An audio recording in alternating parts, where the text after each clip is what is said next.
Mic check, mic check.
Test, test.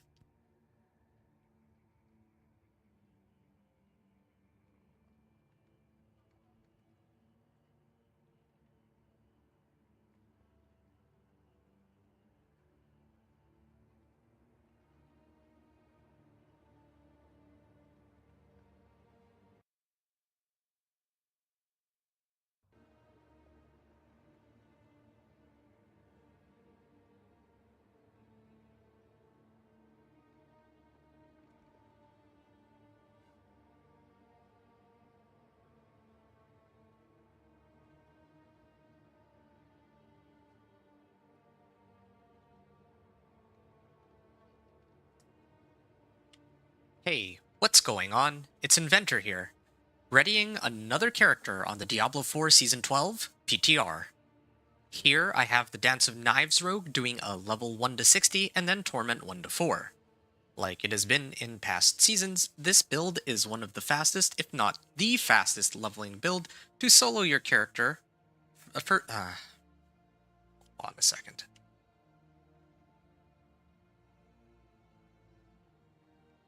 Hey, what's going on? It's Inventor here, readying another character on the Diablo 4 Season 12 PTR. Here I have the Dance of Knives rogue doing a level 1 to 60 and then Torment 1 to 4. Like it has been in past seasons, this build is one of the fastest, if not the fastest leveling build to solo level your first character from 1 to 60. Today, I also wanted to try using the fastest leveling method I know of, which is to run through the Vessel of Hatred campaign. Essentially, this is the fastest leveling method and build I know of combined, so we'll see how fast I can get to level 60 here. Season 12 has no name, but introduces bloodied sigils, bloodied items, and kill streaks. Bloodied sigils are very useful as an alternative method to fight bosses for uniques, but the bloodied items and kill streaks have been rather lackluster so far. It's time for me to start, and like I said before, I will start with the Vessel of Hatred campaign. I'll use normal mode for the whole run, because the campaign XP does not scale with the difficulty, so higher difficulties are a waste of time for this leveling method. Note that this is the PTR, meaning that everything is subject to change, and also, I was able to reset my account's progress, therefore I can start with nothing on this character. So, I have no skill points to start with, since these are unlocked via the season journey, which is unavailable on the PTR. You can see at the top of the screen here, there is no option for the season journey. Now, my initial checklist. First things first, if this was your second character, remember to turn in your reward caches and as you get them, as well as the smoldering ashes that come with the season journey. There's no more renown, so you don't have to worry about that anymore. And as you come across elixirs and incense, or even when you reach level 10, you can just make your own, but make sure to have those up whenever you can. Here's the fun part, the aspects in tempering for this build. Well, tempering recipes, there's actually quite a few to look out for. The one that I care about the most right now while leveling is just natural finesse, because we get this to start off, but also it gives damage, which is, of course, generally quite helpful. But later on down the line, I'll probably want to get things like Cutthroat Finesse, so I can get more attack speed and crit chance, which will be much more helpful for my Dance of Knives as a multiplicative damage modifier. So that is for offensive. For defensive, it is nice to have some natural resistance or concealment, cooldown reduction, or also max life if you can get the legendary version. It could also be quite useful. So armor, life, resistance, or concealment cooldown reduction can all be very helpful. For utility, usually I prefer going with Alchemist Control. I don't really prioritize utility too much for the Dance of Knives rogue. And then for mobility, movement speed is fine to start off. Later on, you can consider getting some of the other affixes that are available, like movement speed per Dark Shroud Shadow or something if you wanted to tweak my build, but typically movement speed is good enough for me. And last but not least, of course, for weapons, you definitely want to have chance for Dance of Knives to deal double damage. That one's kind of a given. Occasionally, you may end up going over 100%, so if you already have 100% on your weapons for a chance for Dance of Knives to deal double damage, then you can consider augmenting your weapons with something like Elemental Surge instead, just so you get a little bit of extra damage on a lucky hit. So that's for tempering. Now, aspects is where things get even more interesting, because for my build, I'm not going to go over all of them. I think the two to look out for, like the two types of aspects to look out for, are mobility aspects. Like Nebulous Bruise is a pretty good one. Every 20 meters you travel refills a healing potion. That is probably the most important non-offensive aspect for this build.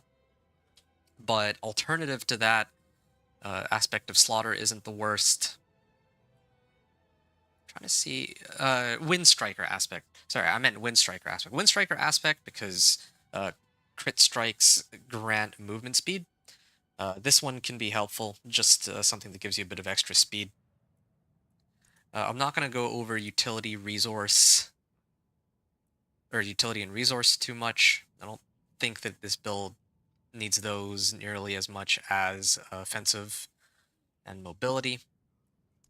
There's another aspect, I think, for concealment. Let me just see if I can find it. Yeah, resistant assailant is quite helpful in the defensive category. And then that leads me to the offensive tab. Now, for the offensive aspects, so there's actually quite a few options. I don't want to go over every available option.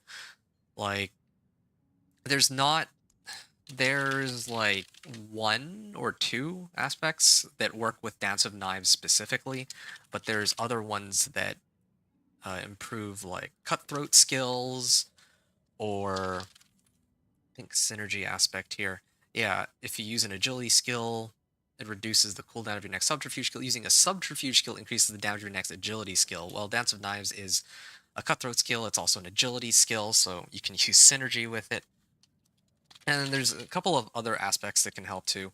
Aspect of Elemental Fate will boost damage based on which elements are selected. Inner Calm can help. And then there's even a couple for imbuements. So there's actually quite a few ways to get a Dance of Knives Rogue's damage multipliers up and going, leading up to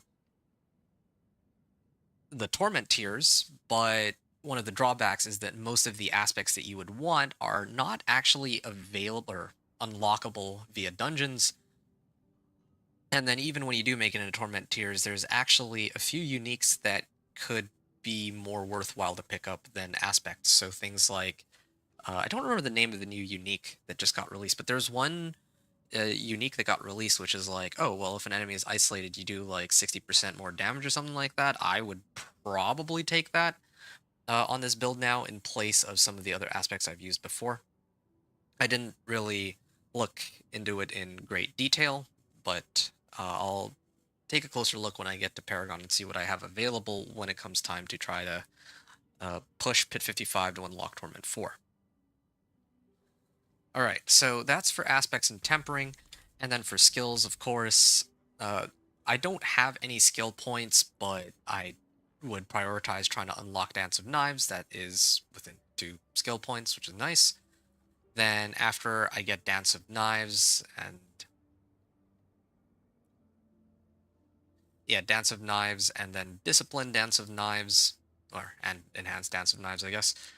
Then I can start trying to pick up things like Concealment. Shadow Imbuement gives a great amount of AoE while leveling up. Shadow Clone, so I can get some extra damage out of that. And Smoke Grenade is kind of nice too, because I can get increased damage off of Smoke Grenade. Oh yeah, and Caltrops. Those are usually the skills that I use. Oh yeah, Caltrops gives me increased damage and crit chance. So those are usually the skills that I run on my build, at least when I'm going through my leveling from 1 to 60. And then the rest of my points go into passive damage modifiers, things like Unstable Elixirs, Trick Attacks, and so on. So that's for skills. Now, it's time for me to actually get started on the gameplay. I will take a moment here to open up my wardrobe and put on... I don't know which pet. I think it's this one. I think Alefta is the new one. Oh, that's a cool looking pet. So yeah, always remember to have your pet active, because the pet will actually pick up items on your behalf, and that saves you a lot of time when you're trying to go through... Well, when you're trying to go through the game, and there's like a bunch of items that drop, and yeah, your pet can just pick them all up for you. All right, there we go. Gonna look nice and stylish too. There you go. And might as well get a nice little mount too while I'm at it.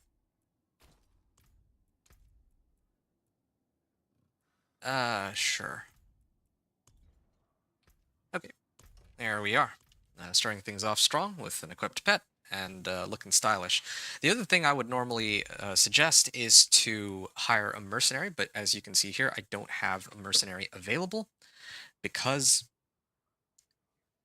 I am starting with the Vessel of Hatred campaign, and I'll only unlock a mercenary after or as I go through the Vessel of Hatred campaign. So, yeah, that's pretty much it. I think it's officially about time to begin. Let me just make a note here that I am starting at this specific timestamp.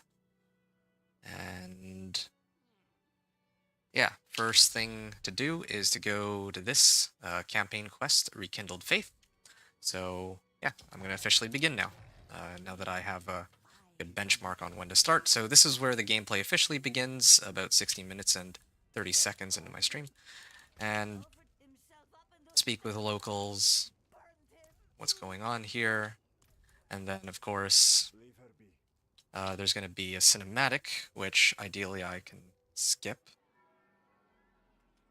Yeah, just going to try to get past all this. Nice. And then, of course, there's Urivar. I'm going to be picking up XP just by going through the dialogue and just by doing the objectives for the campaign. Yeah, that's pretty much all that's going to be for the leveling process. Like, normally I'd have a much more profound... I think that loading times are faster now, so I think it's slightly quicker to just go through here. It's not... Oh, okay, I guess it does still put me through loading screen. Sometimes I can skip past loading screen now with this recent season. Okay, I don't know which of these is best. I'm just trying to get the Dance of Knives, so... yeah, like I was saying, normally I would have something a little more profound for discussing the strategy for leveling. One of the biggest issues I have with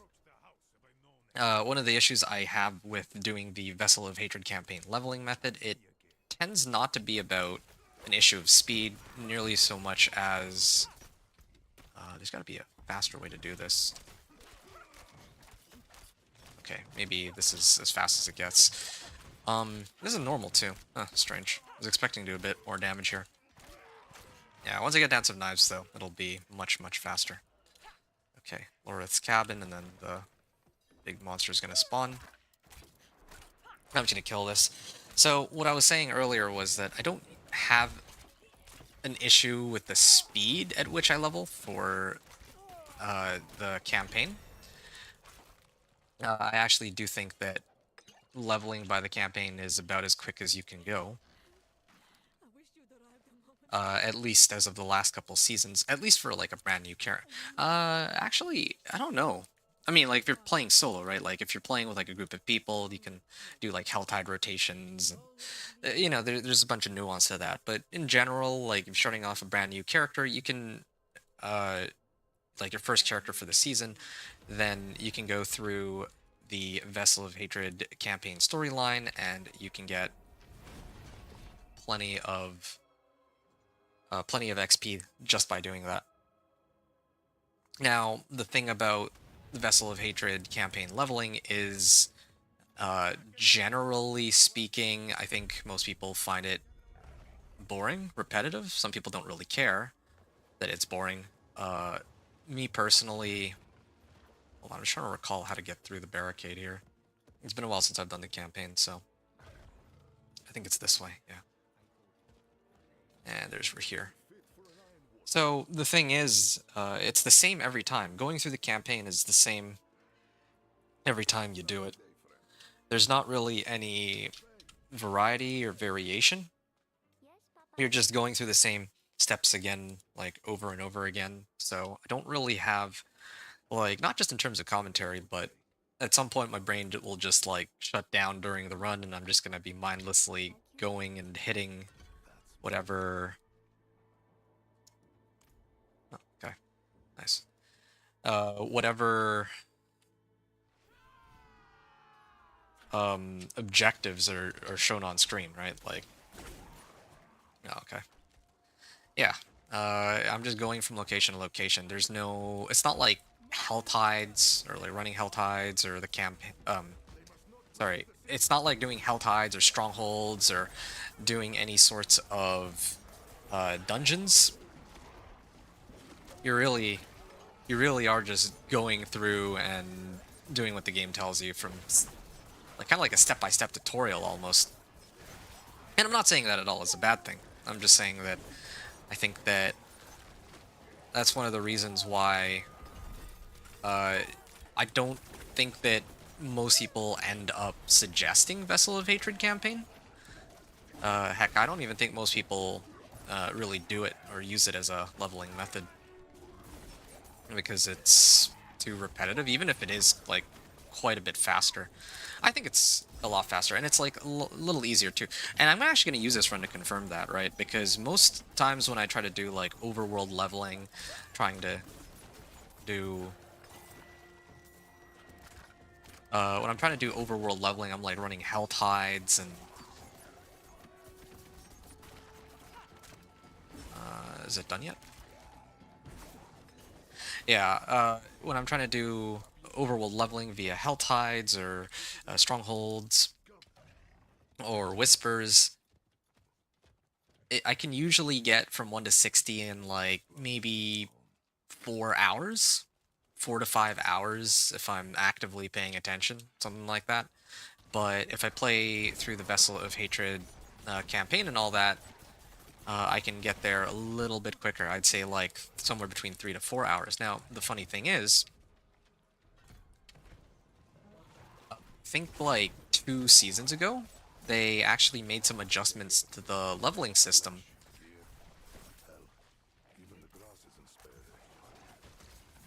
Yeah, they actually made some adjustments to the leveling system, and so last time I did the PTR, last time I went through the Vessel of Hatred campaign, I was able to get from 1 to 60 in about like maybe like 2.5 hours, I think. Like I just needed to finish the Vessel of Hatred campaign. I didn't even need to do all the stuff that, like, just the storyline. I didn't even need to do the stuff that came after, where Ormus might tell the player that, oh, you need to go and hit up the stronghold and go through some of these side quests, right? Yeah, none of those. That isn't actually a problem. That isn't actually an issue anymore, or at least the last time I did the Vessel of Hatred campaign leveling on the previous PTR. But again, I don't know if they decided to roll it back, because like the last character I did, my companion druid, I felt like I was actually leveling slower than usual, and I don't know if the reason I was leveling slower than usual was because I was like misremembering, or if it was because they adjusted some of the leveling methods. Okay, I'm gonna go this way then. I feel like I'm making some pretty good progress. Oh yeah, let me get 2 points into this. To be a bit more specific,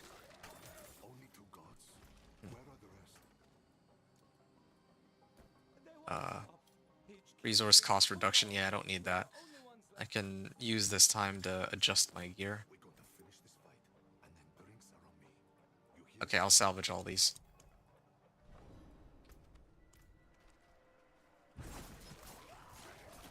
Well, anyway, yeah. Like I was saying, so the previous run that I did was with the Companion Druid, and when I was playing the Companion Druid, I started running Strongholds at level 50, due to some, well, for reasons I'm not going to get into, it's not important. So, I made it to level 50, and I started running Strongholds, and it took me most of the Strongholds to reach level 60. That's how it used to be like back in like Season 8 or Season 9. But I remember, like, last season, on the PTR at least, they had changed it so that if I started Strongholds at like level 45, then I would still be able to comfortably reach level 60, or at least this is what I recall. Similarly, with the Vessel of Hatred campaign, I think with some of the XP adjustments they made, I made it from level 1 to 60 in like before the storyline was even over, pretty much. So, if indeed it was slower for me to get from 1 to 60 through overworld leveling as compared to the last time I tried it, then that means that they might have slowed down leveling for Vessel of Hatred campaign 2. So I'll have a chance to see that with this Dance of Knives rogue. And really what I'm trying to measure is when I finish the seasonal quest line, how close am I to level 60? That's what I'm really paying attention to here. More so than the actual amount of time that elapses. Like last time I tried to go through Vessel of Hatred campaign, I was doing it with like a Thorns Barbarian, so I would expect that to be slower than with this character, Dance of Knives Rogue, right? Because Dance of Knives Rogue is excellent for leveling. But the thing is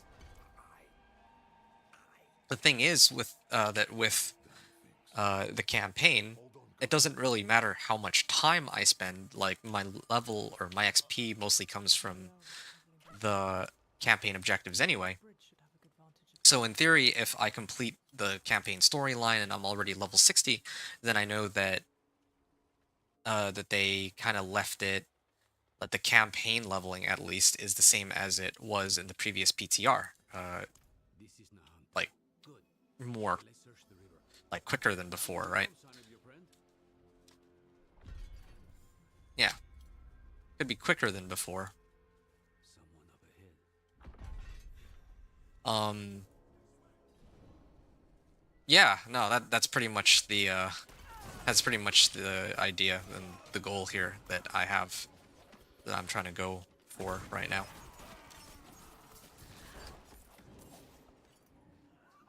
Even if I'm playing a much faster character. Oh yeah, right. They actually gave me a legendary. They always give a legendary when you reach this point, which is pretty handy. Now, if this were like a second character and I had some aspect, I could like temper on it. It's fine. Temper and imprint onto it. But in this case, that won't be necessary. Again, last time I did the 1 to 60 with the Thorns Barbarian, I just needed to complete the seasonal quest line, and that was all. But now... Okay. Oh, shoot. I think I got a little ahead of myself here. Gotta be careful with getting, like, going on too far ahead here. Okay, what does he say? All over here.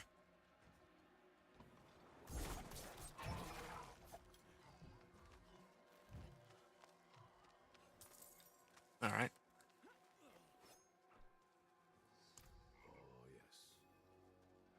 I shall head in then.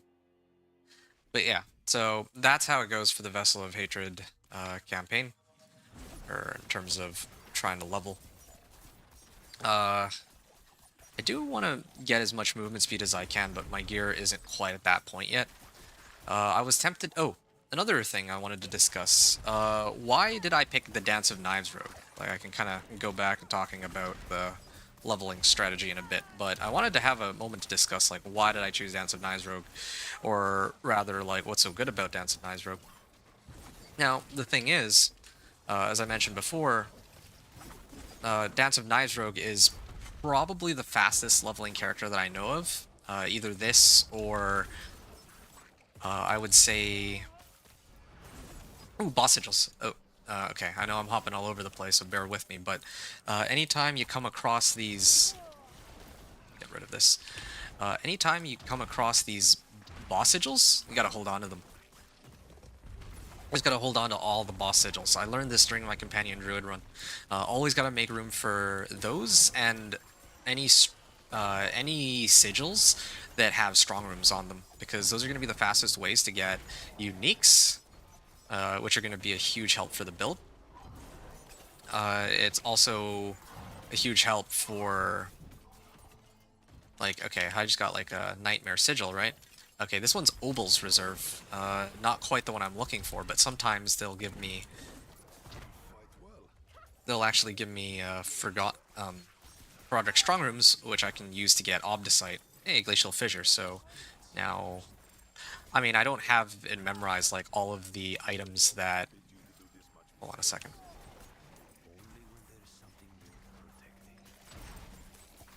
Yeah, I have... Oh, Oldstone's Nightmare Sigil. I'm getting all these Nightmare Sigils. Eventually I'm going to need to salvage all my equipment, but I'm not exactly dying to do that just yet. I will swap out trash items that I have for rares, though. Always got to keep picking up these Nightmare Sigils. And when I get Shadow Imbuement, though, oh, I'm going to be able to blitz through these guys a lot more quickly. So, that'll help. Oh, Ancient Reservoir Nightmare Sigil. Also, being in Dance of Knives form does help me... Ooh.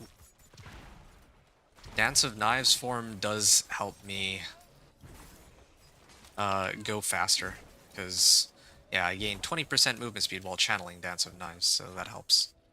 Okay, there's like another seasonal item. I'm guessing it's like another boss sigil. Yeah, see, there's another reason why Dance of Knives Rogue is so good. Like, you can just, like, while I'm running, I actually go faster if I stay in Dance of Knives form, so I'm, like, killing stuff as I get through, right? If I were playing, let's say, like Companion Druid, I'd be gated by my cooldowns, so it's actually not as efficient to use the Dance of Knives Rogue, or the Companion Druid for leveling. And other types of characters have limitations too, like if I were playing a Sorcerer of some kind, right? If I were to play a Sorcerer of some kind, let's say like a Chain Lightning Sorcerer or an Incinerate Sorcerer, those are very strong characters too. But the problem with those characters is that they are gated by mana costs. My Dance of Knives Rogue is not. It is not limited by that at all. It's only really limited by the number of charges on Dance of Knives, and that does regen. Okay, so to be honest, I'm taking a bit of a detour here. Oh man, my leveling is going to go so much more smoothly once I unlock imbuements, but anyway. Yeah, that is a lot of sigils, though. I have to take them... Okay, so first of all, I am on a Bloodbath right now. I want to actually reach 1,000. I just want to see, like, exactly how much XP I get. Like, I'm taking a bit of a detour here, just so I can... potentially see if I get, like a huge amount of XP from reaching 1,000, because 1,000 is where the kill streak becomes unique, but I've never actually been able to measure that out in a meaningful way. There you go. Okay, so I reached 1,000. 1,000 kills is a massacre. It's, like, unique. Oh, does it go around? Oh, okay, well. Yeah, got a couple more sigils there. Alright, at this point I'm pretty much maxed out on sigils. Now I want to see exactly how much XP I'm going to end up with. I'm going to stop here for a second. I'm going to toss out some of my items. I'm at 12 point... Oh. The monsters are still hovering around, so... since I'm getting kills from the NPC and from my... well, my, like, Iru and Rahir are getting kills, the NPCs, right? Or as NPCs, so that's why. This streak is still going. Okay, I'm at 12.9. Okay, Rahir is still killing some monsters. Now I'm gonna step back here. This is PTR, so I need to actually test this too, yeah. Ooh, that's actually not bad. I got like a half a level for keeping my streak going for... How long did it... for like over 1,000 kills. So that's good to know. Okay, I'm gonna assume that when the season goes live, that they will not give us this many sigils. I think that's a little bit... Yeah, that's like way too many. I was actually commenting on that when I was doing my run with the Companion Druid too, right? I Yeah, I can't imagine they're gonna give us this many when the season goes live. They probably need to make some adjustments the uh, to the number of sigils that actually drop. But the ones that I want in particular are, uh, well, for the Nightmare sigils, I want Treasure Breach and Herodic Strong Rooms. And then, well, for the boss sigils right now, I'm really just farming as many boss sigils as I can get, so that later I can kind of run them in rotation to get everything that, well, everything that they have to throw at me, essentially. So it's kind of that's kind of how I feel. So. All right, yeah, that was quite a detour. I'm gonna try to get to the end here, and I'm hoping that this will save me a trip back to town. It probably would have been faster for me to just... Actually, let me do this. Let me actually make some adjustments to my gear now rather than later. Yeah. I mean, that's good to know. If this were like the live season, I wouldn't have gone back just to check out the kill streak, right? But I need to actually test stuff out on this PTR too, so that I know kind of what to expect. Oh wow, I just got annihilated. Like there was no chance there. All right, search away into for the way into the den with allies. It's supposed to be this rope, but I don't know why. Rahir is ignoring me. Okay. Or is it this? I think it's this rope, actually.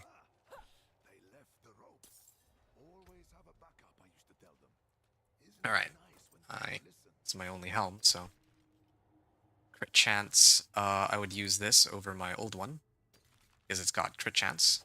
So I'm gonna head into the den. And then I think that there's some dialogue, so... I'm gonna let him talk for a bit.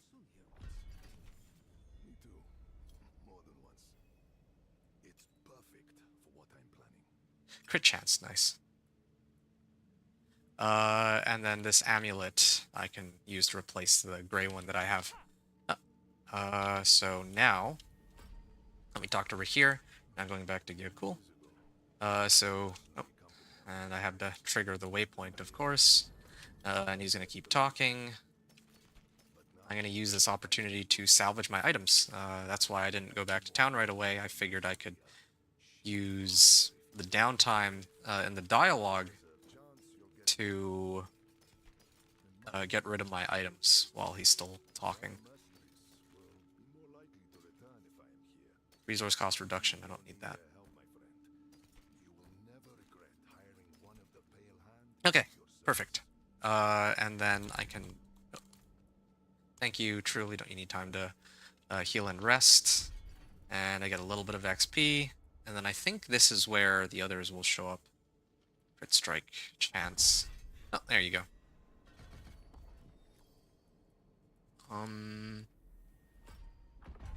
Okay.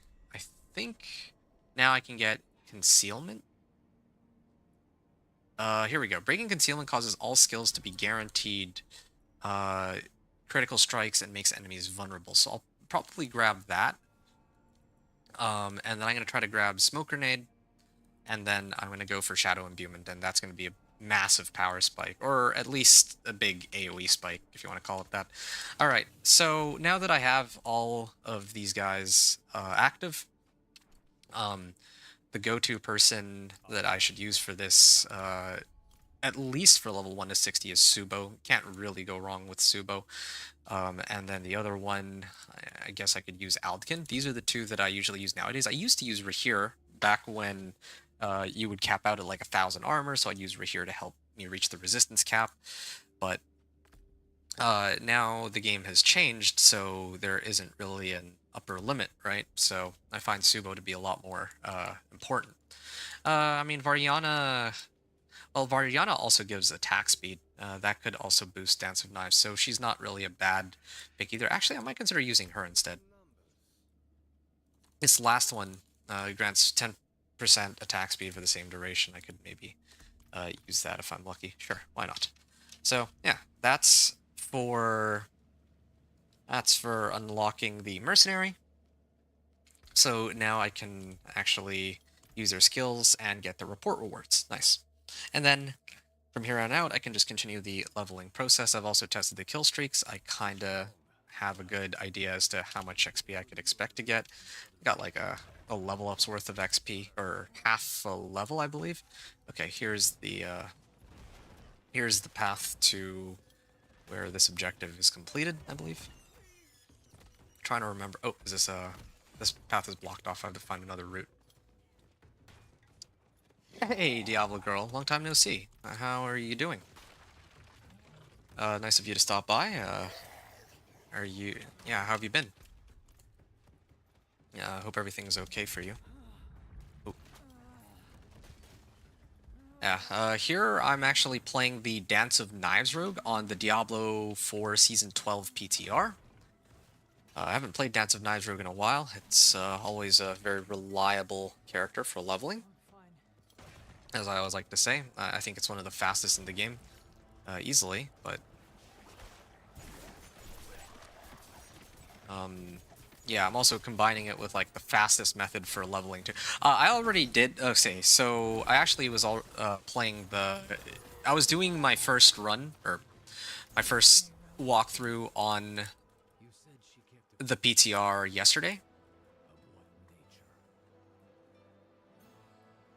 Investigate the area. Nice. Kuras docks, and then I can head on over there. Doing okay. How are you? I'm doing all right. Been pretty busy lately. Also, but I think more. I guess more accurately, I haven't been around since. I haven't really. I already completed the season journey, so I didn't really feel like I had too much reason to hard commit to Diablo 4 when Lord of Hatred, the new expansion, is actually coming out pretty soon. So, yeah, I'm doing pretty well otherwise. Yeah, glad to see and hear that, well, glad to see you, and very nice to hear that you're doing all right. But, yeah, what have you been up to lately? Have you been playing Diablo 4, or have you been playing other stuff?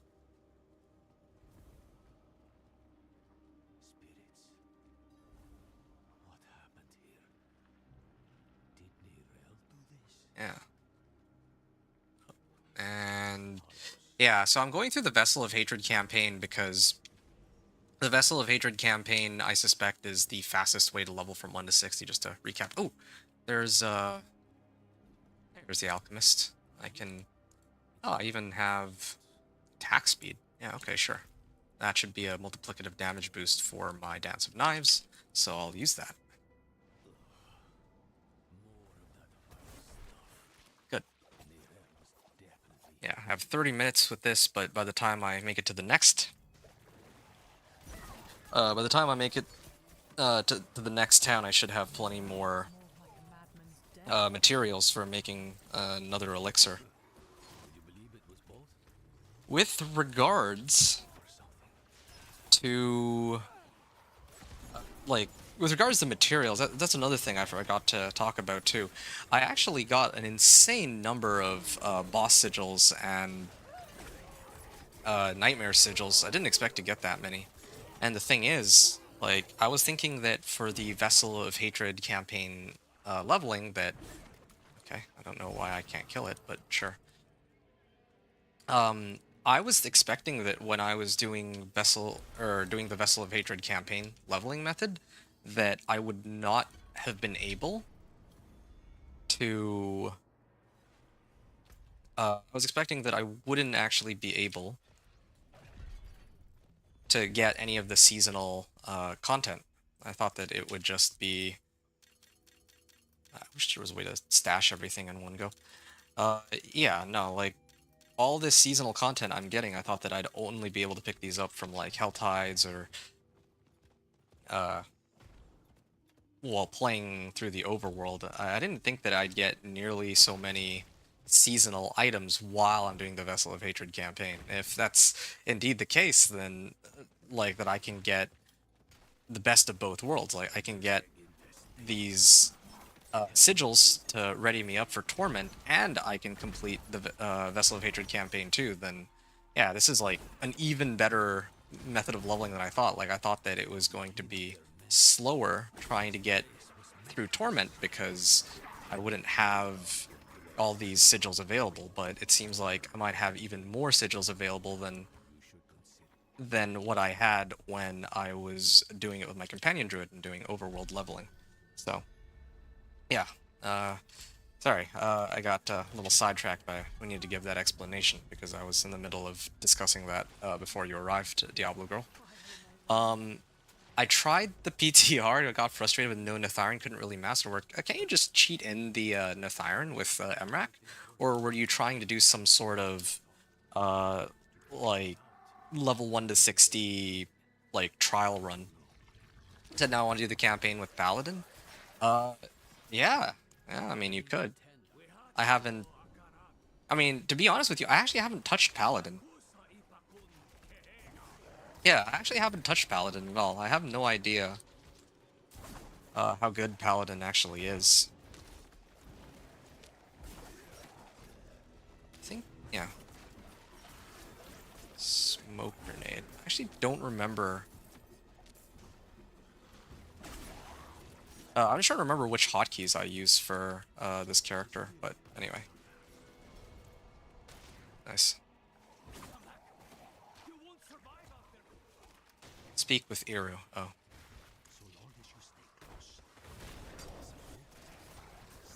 Alright. There's no Neth Iron from Emrak from what I saw. Oh, actually? That's really strange. And I actually don't remember how to get Neth Iron either. Here, let me take a look.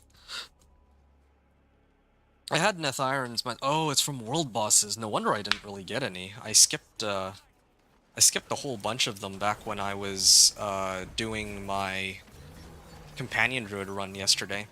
So that's why I was so short on Neth Iron. Now it makes a lot more sense. I remember saying to myself too, I'm like, maybe I should just skip the world boss. I'm not really getting anything useful out of them. And then, well, yeah, Neth Iron would have been very helpful because I could have gotten more ranks to wolves. But anyway, that's like off topic. Yeah, I'm not sure what to say about Neth Iron. Maybe Nightmare Dungeons? Is there a way to, like, speed blitz them? Frequently collect... Oh, you know what? Frequently collected from Belial. Can't you, like, spawn boss mats for Belial? Like, that's probably the closest thing you've got to actually being able to spawn Neth Iron, right? Like, that's frustrating. I don't want to downplay that, but yeah, I guess that would be the closest thing. Yeah, that is kind of lame. Alright, see you in a second. Yeah.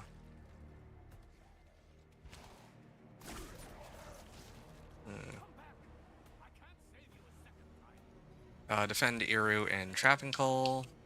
So while he's doing all this, trying to see if I've got anything that I can get here. I'll probably pick up Enhanced Smoke Grenade. That finally brings me to Imbuements, and Imbuements is going to be like a huge increase in overall damage output for my build. So, huge spike in damage. Oh yeah, that's the other thing about doing this Vessel of Hatred campaign leveling. Like, if this is your very first character, you're going to be short like a whole bunch of skill points. So you do the Vessel of Hatred campaign, and then by the time you're done, you might not have, well, you're not really going to have any skill points because you didn't do stuff tied to the season journey. But since you're going to be like level 60, you can kind of go back to the season journey and just dog walk the season journey objectives to get the remaining skill points that you need.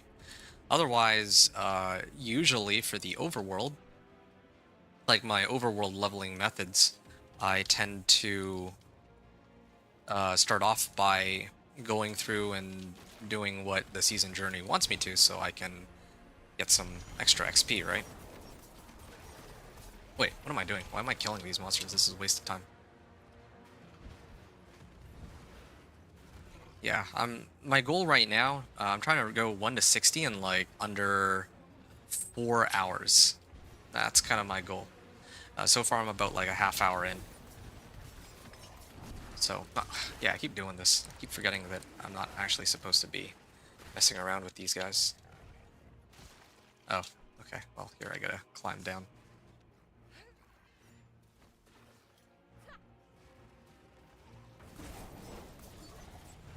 Okay. There. Meet with Eru at Endurance of Hate, so I can skip past all these. I don't need to kill all of them. Again, that's one of the reasons I enjoy Vessel of Hatred campaign leveling method. It's a leveling method that exists that can allow, like, if you're playing a... Oh, there we go, free level up, and I finally got Shadow Imbuement. That's GG for me. Yeah, like, if I were playing, like, I don't know, let's say like a Firebolt Sorceress, she could still easily get through everything because she has because Vessel of Hatred campaign leveling exists, and it's not really dependent on kill speed or anything like that. You just have to go through all the dialogue. It might be a little boring, but it's still a very rapid way for some builds to level without having to rely on having like insane amounts of kill speed.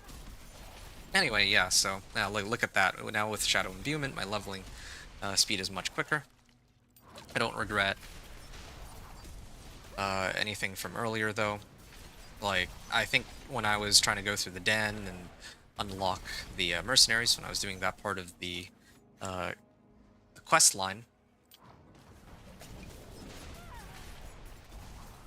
Oh, that's the wrong way. Yeah, when I was trying to do that part of the quest line, I didn't have... Oh, another Nightmare Sigil.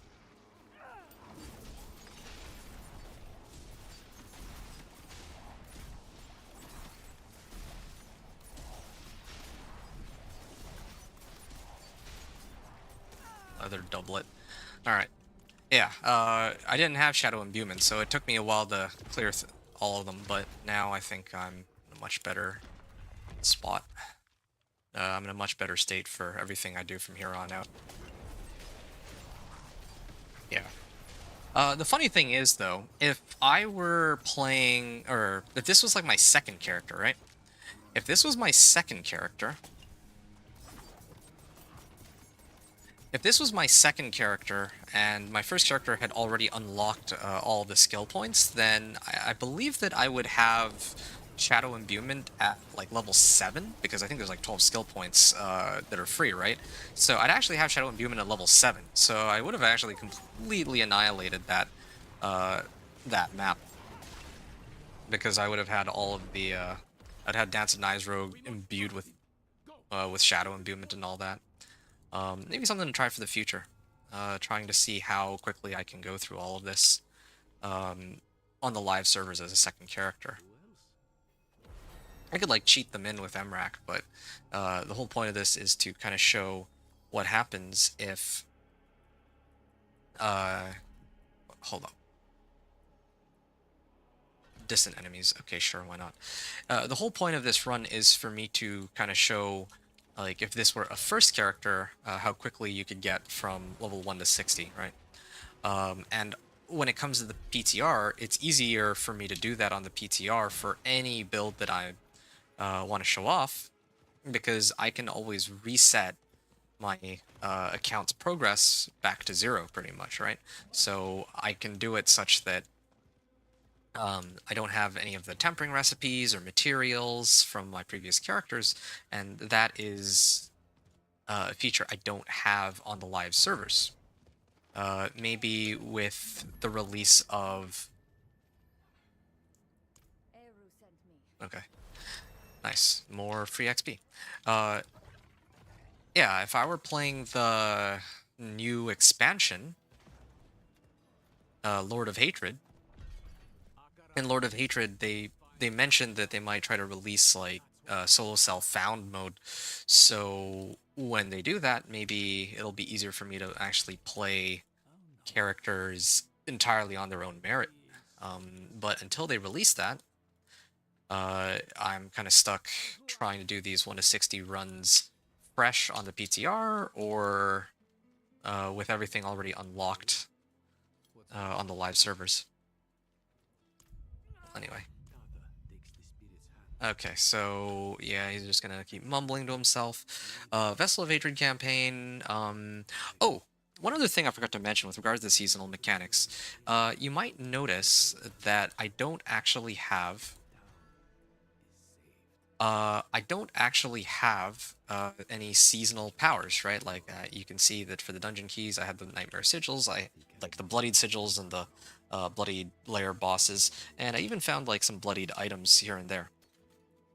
But the reason why there's no like seasonal powers available on my character, it's not that I haven't talked to the NPC or anything like that. There just aren't powers, at least not as far as I'm aware for this season.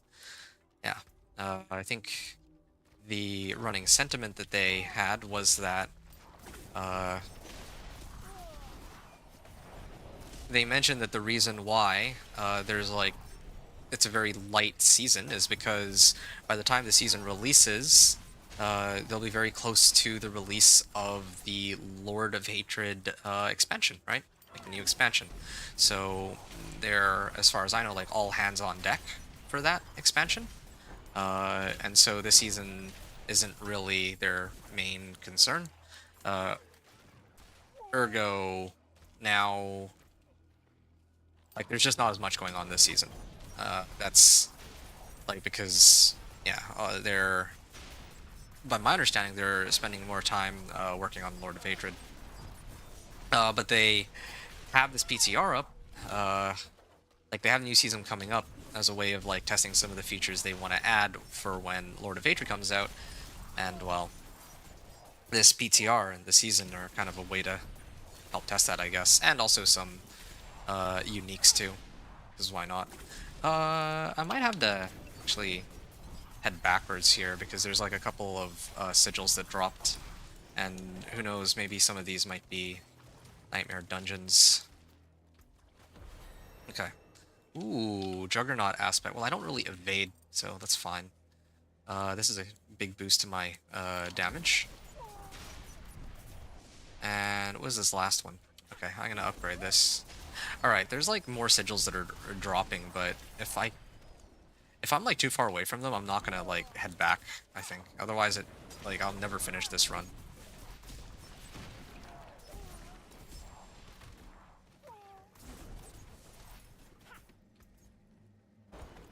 Okay. Yeah, I'm like loading up on rares already. And worth noting that I'm like an hour into my not even an hour actually. I think I'm only like 45 minutes into my run and I'm like level 22 now. So that's like faster than what I had on my companion druid. I mean, part of that I can attribute to being a Dance of Knives rogue, but even without that factored in, like this is still a much faster method of leveling. Um, in addition,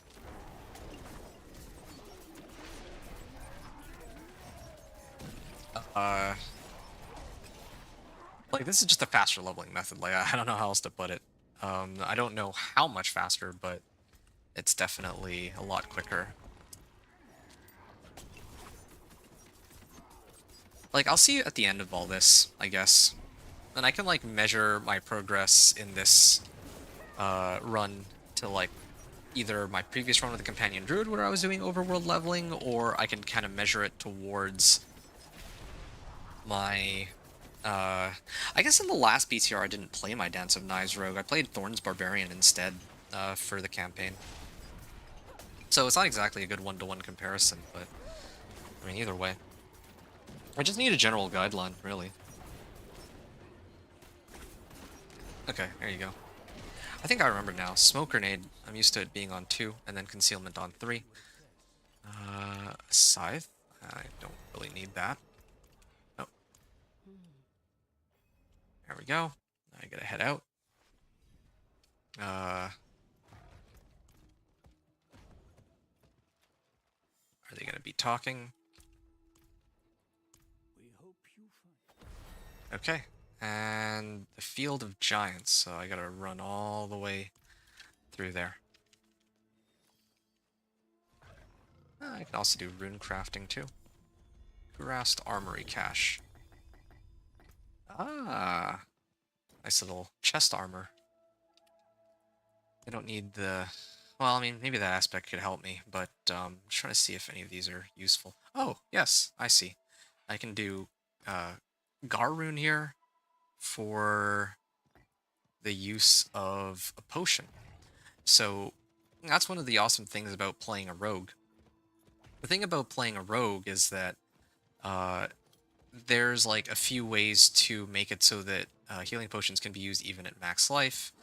Um, Things like Nebulous Bruise aspect, the mobility aspect I was mentioning earlier, can be a really big help. So that you can like trigger these runes, right? The axe rune, and then you can like the thing that like there's the rune of invocation ritual, but I can never really remember which one's which. But one of the like the trigger rune uh is Yaks, like the like drinking a healing potion, and then the effect, like you can actually put on whatever effect you want. You can put like Frost Nova, you can put stun grenades if you want. There's like you can put whatever effect you want, but most of the other characters don't have a way to so easily trigger the effect that they want to have. But one of the amazing things about Rogue, and there are a lot of amazing things, but uh, one of the amazing things about Rogue is that they have it at the ready. Like you can just trigger, you can use your Yax rune whenever you want. I need to keep looking. Okay. Yeah, you can just use your Yax rune because you can pop a potion whenever you want. So that's a big help. So now I'll get to see just how much more quickly I level.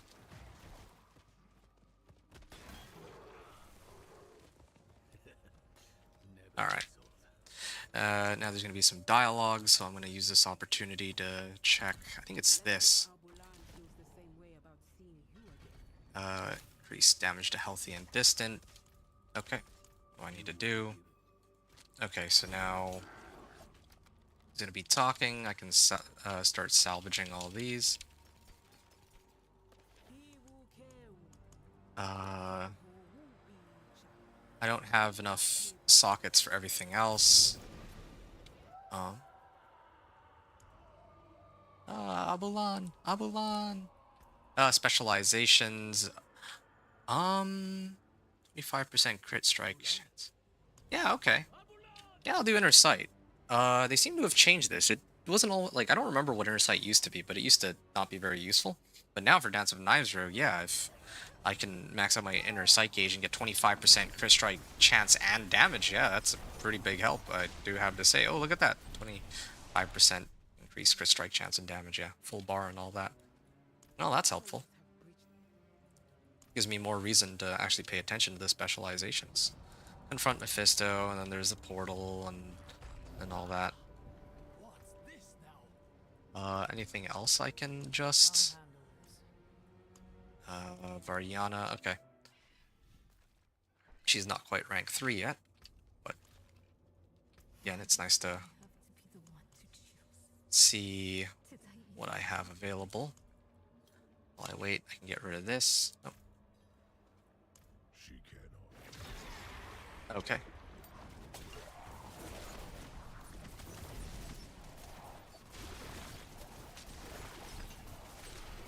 Well, that's easy enough. I just need to find ways to reset concealment and should be all good.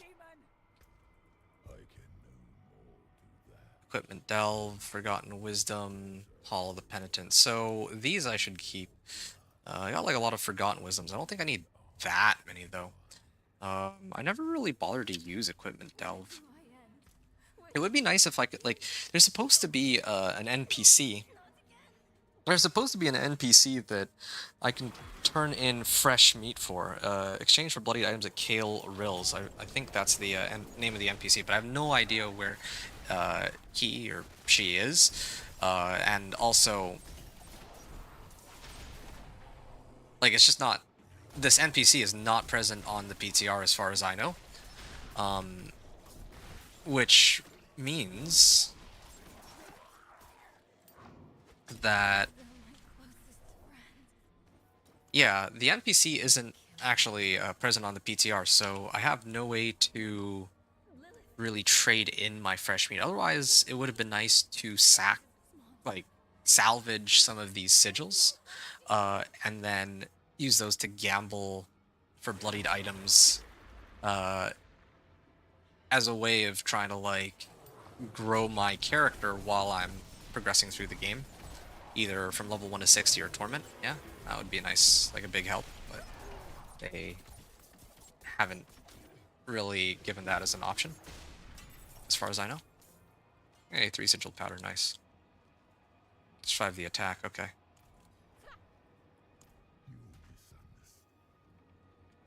Leave the Fortress of Hatred, nice.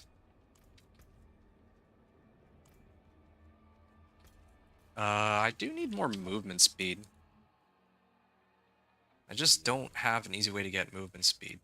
Back. Okay. How many times has he? Level 25, good. Okay, before I go any further, there's like, now that I have the ultimate skills tree, there's like a whole bunch of passives there I can pick up. But I'm pretty sure there's some movement speed ones that I've been neglecting. Close damage reduction. All blade shift is active. Shadow step. Oh, caltrops. Didn't bother to do anything with caltrops. Totally forgot about that one.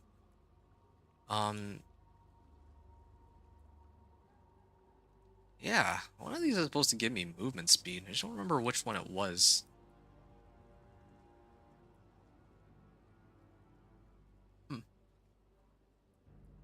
Might be this one. Yeah, maybe it's that one, actually. I remember these don't actually help me at all. Energy spend. Well, I don't really spend energy. I guess I could try to pick up haste. Oh yeah, it's supposed to be haste and then momentum. Max out haste and momentum. Like I can totally get more damage from my other skills, but I don't really need the other skills. So, at least not right now. Like I just need movement speed for general progression through these dungeons. It's like the main You are sure issue. another one Akarat called for. Other shrines. Reach. All right. Search for artifacts related to Abulan.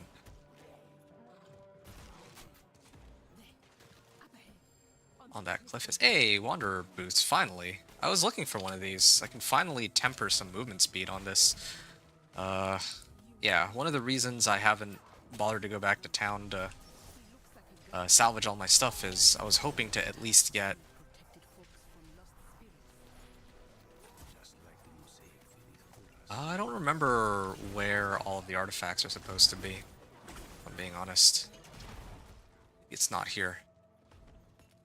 Maybe it's on this side? That's a tenet of Akarat. Shoot, it's been a while. Okay, that was the cave painting.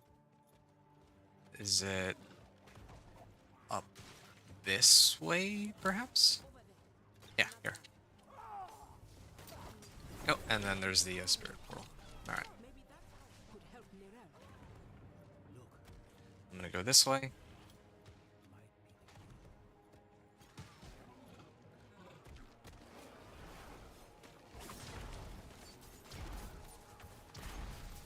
Alright, hold on a second. Smoke grenade, and then I'll use my concealment to get guaranteed crits for a bit. I feel like my damage is actually quite low, though. I have no idea why it's so low compared to what I am accustomed to. It's a little strange.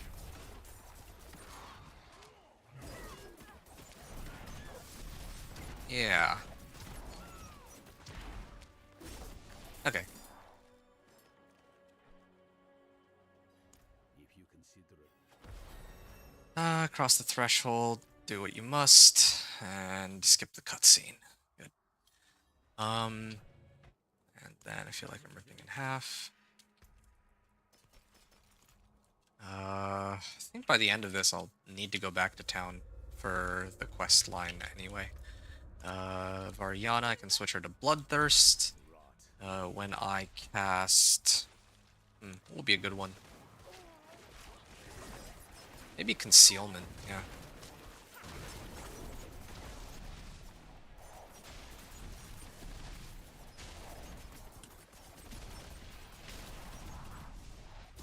Okay. Oh, I need movement speed. I think movement speed also makes it a little easier to continue my Dance of Knives, because otherwise if my movement speed is too low, then my Dance of Knives will actually end when it shouldn't be, right? Like, it's really not supposed to be ending. Oh, you know what? I know what the problem is. I haven't actually put any tempers on my gear. Yeah. Yeah, that's okay. Alright. That's fine then. I don't consider it much of a mistake either, because right now the goal should just be getting through all of the campaign stuff. Other tunic, sure. I think it's up here. Ah, ended a little prematurely. This should be the right direction. Oh, it would have been pretty certain that that was it. Okay, fine. If it's not that one, then... Oh, yeah, here it is. Alright, they're gonna talk. Crit chance. I have crit chance and damage. I think crit chance is probably the most important. Oh, Go carefully. what is this? Increased experience from kill streaks? Movement speed per kill streak tier. I don't know if I need that because I'm like maxed out on movement speed already. See, that's one of the issues I have with these bloodied items. Like, yeah, they give these pretty cool effects when you're on a kill streak, but like a lot of the kill streaks aren't particularly helpful. Or a lot of the effects on kill streaks aren't helpful. There's one for like when I was playing my companion druid, there was one for primary resource, but you can't even, well, at least on the PTR you can't even imprint aspects onto bloodied items. You should be able to, but anyway, I'm gonna assume that's a bug of some kind. Now the thing is, when I was playing my companion druid, one of the effects that were available, like that I could have picked up. Yeah, one of the effects that I could have picked up was when you're on a kill streak, you restore primary resource. And then I think there was another one which was like extra crit chance. Now, the crit chance one is kind of nice, I guess, but you actually need to be on like a proper kill streak. So if you're like, if I'm fighting a boss or an elite, it's probably not going to be too helpful. Which is where I need that damage the most. And then on the flip side, when it came to primary resource, right, that was, I want to say, completely useless. Like, there's no, like, why do I need primary resource on my druid, right? Like, I did end up using, I forgot which rune it was, the one which eats up all my primary resource to give me more damage. But like, I mean, that was really just a placeholder rune. My final build doesn't really need primary resource. And if I did need primary resource, I certainly would not be... Oh, I misclicked onto the portal. I was trying to... Go and find out. Well, yeah, I actually misclicked on the portal there. It doesn't matter, though. They gave me these boots. The legendary boots go straight to my inventory. I don't need to worry too much about it dropping. And if it did drop, then it would show up in my stash. Oh, well, they gave me a recipe. Nice. Oh, I guess I gotta go back that way. But yeah, I'm gonna take a moment here now. I can actually, now that all my stuff is in order, I can put on damage here. So I'll start buffing up my stats. Damage. Damage and crit chance. Okay, maybe I'll pretend that I don't really need... Yeah, sure, why not? This one has higher item power. As if that matters for anything. Okay, so damage, damage, damage, damage. I'm a little reluctant to do that for my other items. Oh, no, hold on. I gotta do it for this. But I don't have enough of the coiling wards is the problem. Well,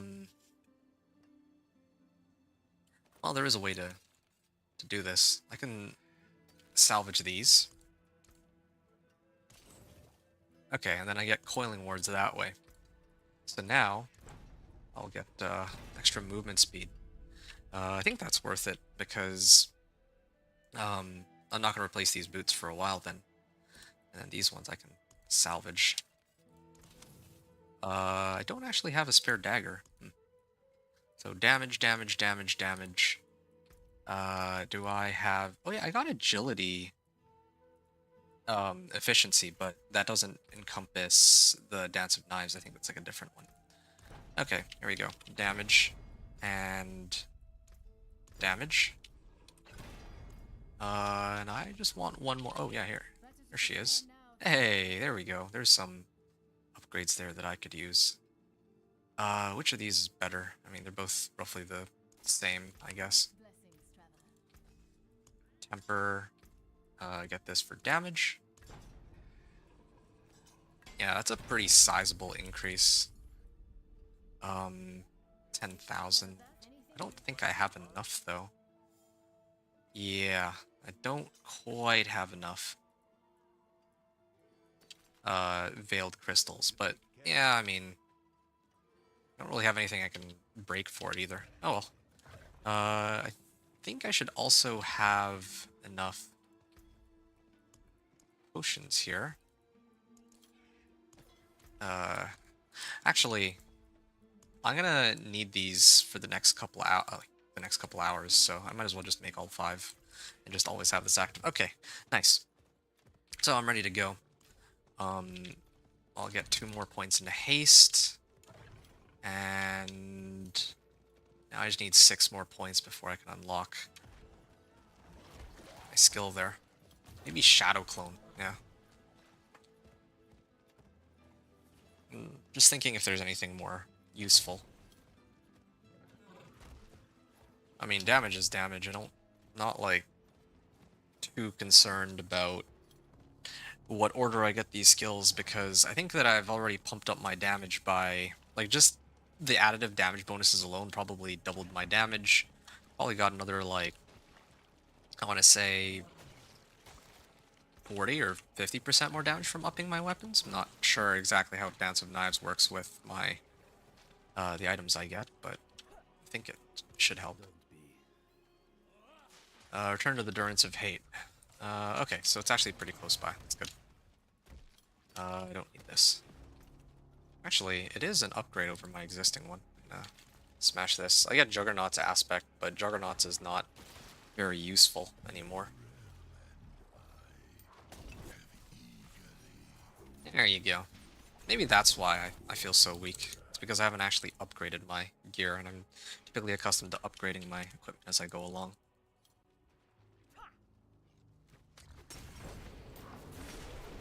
Alright. Time to get going here. And I have... Because I'm much faster than I was before, now my Dance of Knives, like, I can keep it going for a lot longer.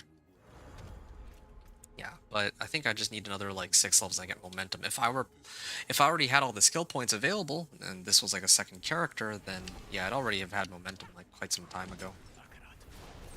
He's still here. A good sign Nerel is still holding on. Alright.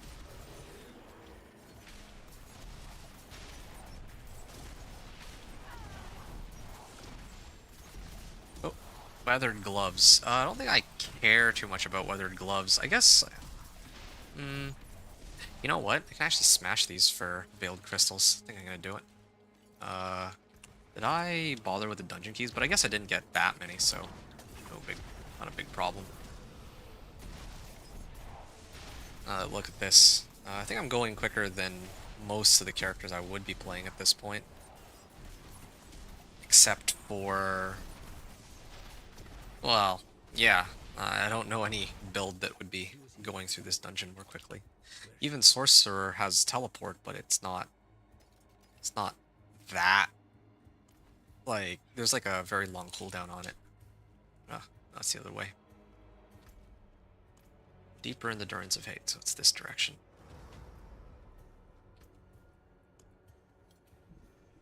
Yeah. With a wave of the paw. A miracle maker, just like the old ones say. Or the doctor, if you ask the Zakaruni. To tell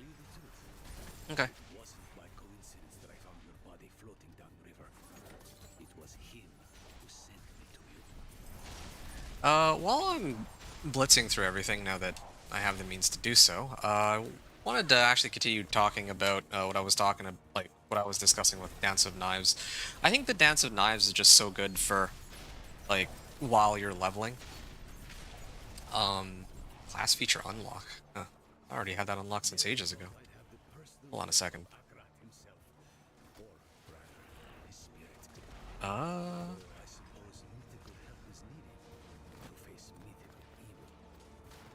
think it's all this damage bonus is ready. My next core skill, ultimate skill. Okay, yeah, I can get free damage out of that. Actually, wait, where is my Shadow Clone? Shadow Clone should be here, yeah. Are you helping us? Okay. 1, 2, 3, 4, 5, 6. I don't remember this is part of it, but I'm just trying to speed through this. This is actually better than the... Well, no, this is about the same. Oh. Chest armor. Movement speed per kill streak tier. Well, I actually do... I mean, this bloodied item is giving me a good amount of movement speed that I need right now. So that's helpful. It's, like, helpful for a little bit early on, but, like, later it's not going to matter too much, I don't think.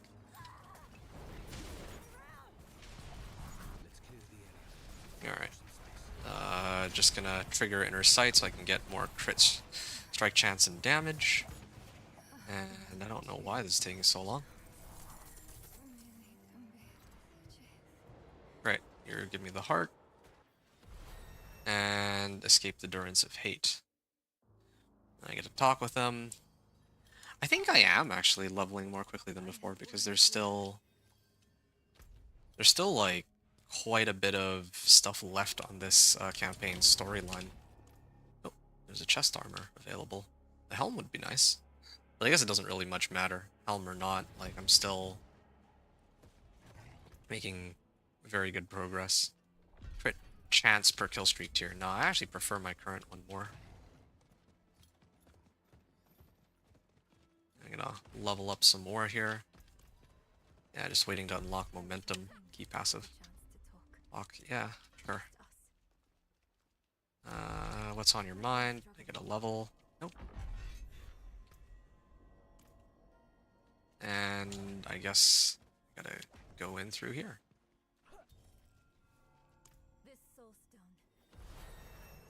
Okay. To Ganzi Plateau. I can get another rank of impetus. Then I think I'm closing in on my key passive. Yeah. There's not that much more left to do here. Pretty close to 60 already. Or, I mean, pretty close to... I mean, I think I'm like halfway through the campaign, right? I don't know. Like, I remember a couple seasons ago when I finished the campaign, I was, or like the storyline, I was level 40. But then when I did it in the last PTR, I was level 60. I mean, there's a possibility that they put it somewhere in the middle. Like the amount of XP you actually get. Like they settled on like a middle ground between those two amounts. But I guess I'll have to see. Find the first tablet. Let's forget where it's located. Oh, there you go. Closing in on it. At least they make it a little easier for me.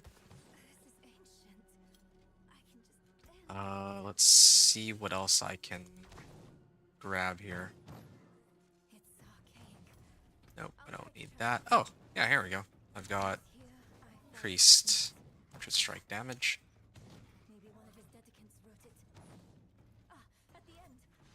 Journey northwest.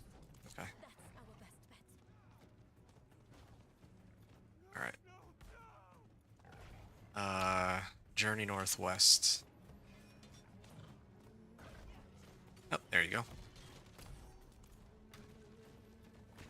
Hope I didn't get knocked off my horse.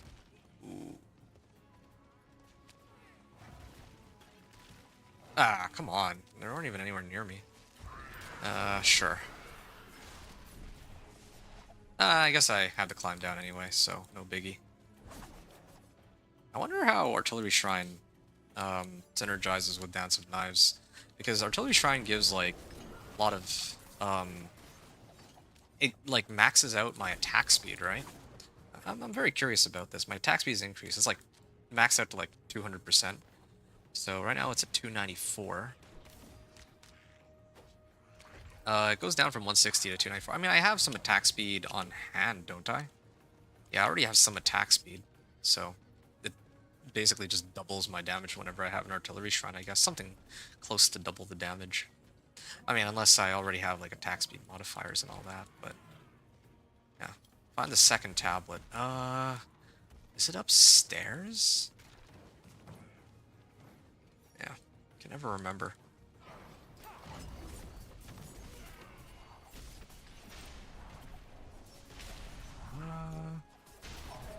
Here. It's neither of these. It's neither of these. Then... I think it's like down here, right? Remember, I don't have to go across. Ah, yeah, here it is. Buried chamber. I think I have to do it in order. Because this is like my like 8th or 9th time, and I always have to do it in that order. I can't just go straight down from that last burial location. Okay. What does it say? She's still talking. Don't care about that right now. Spend 75 energy. Okay, well, that's pointless. Ultimate skills reset other cooldowns and grant 15% damage reduction for 10 seconds. Reset other cooldowns. Well, I mean, that would help with resetting concealment, but it doesn't really help Dance of Knives. Inner Sight on the other, like, because Dance of Knives is based off of charge. Oh, emote help at the second tablet. I forgot. I could use some assistance. Also, since I'm here, Wait, don't hurt them. They're the offered help, aren't you? critical strike chance. Crit damage, bloodthirst. Is there anything else I can do right now? Maybe I'll throw this on now.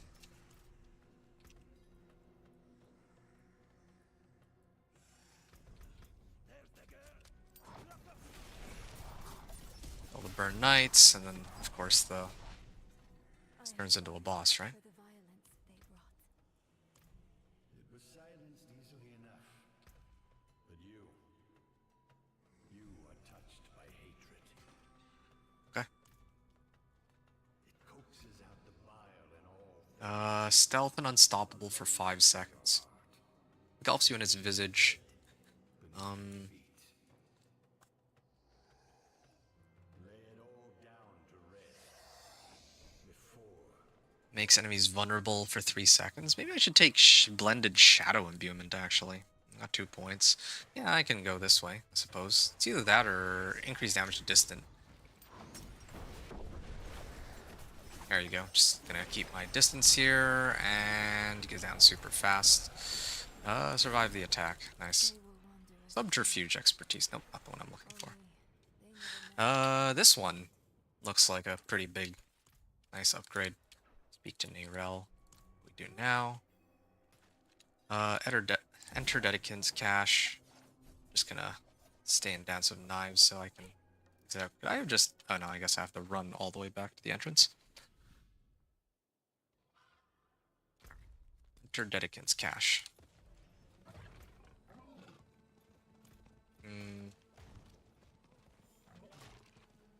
Do I need to apply vulnerable to those monsters? I think this is fine. Damage to distant.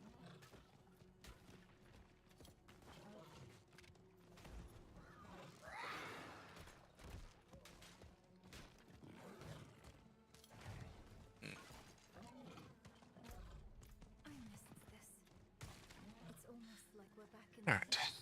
shuffling through old books in the vault. I'm gonna go through here, You missed that dusty old hole. and I can just start spinning. Guess I missed you and the others more than anything. Yeah. But So, one of the things I didn't get a chance to discuss before, what exactly changed from last season to now for the Dance of Knives rogues, or maybe just rogue as a whole? So, apparently, one of the things that was changed for rogue is that some of their Paragon boards, like the main thing that changed is that that their Paragon boards, I don't remember which ones, but a few of them actually got buffed, like the damage on them. It was like it went from like 30% to like 40% damage increase or something. So it's a slight upgrade, I guess. Nothing too crazy, but it's a nice little tweak for the Dance of Knives rogue for whichever boards I end up using. Nightmare Sigil. I'll just let that one go. Chaldean Plate, sure.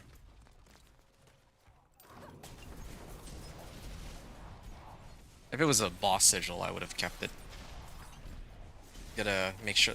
I find it very strange that when I was like level 1 to like 20, I was getting so many Nightmare Sigils, but here, I'm not getting nearly as many Nightmare Sigils as before. It's really bizarre.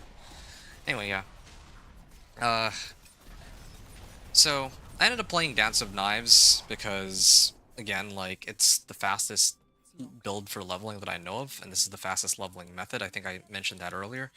But I also realized that I already did Thorn's Barbarian last season, and I don't really feel like Thorn's Barbarian changed very much from last season to this one.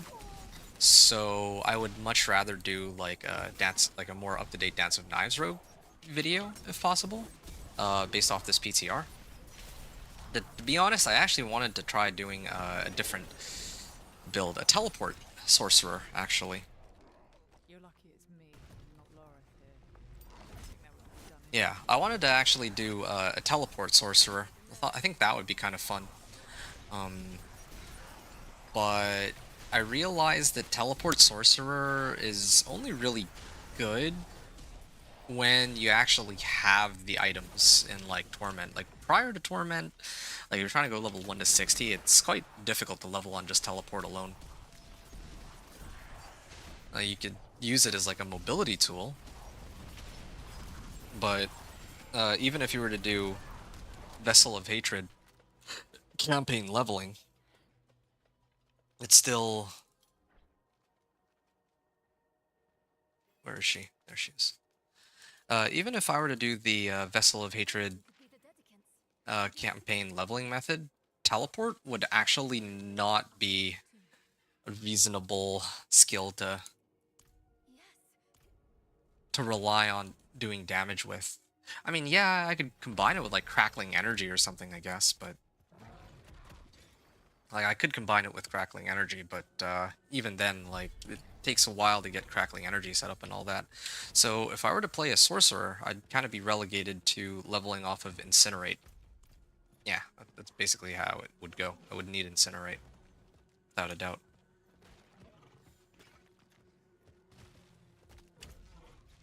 Okay, I guess I could take this. 2 extra points. 2 points in a Deadeye here. Oh, Gilded Baron. Give me the gold. There you go.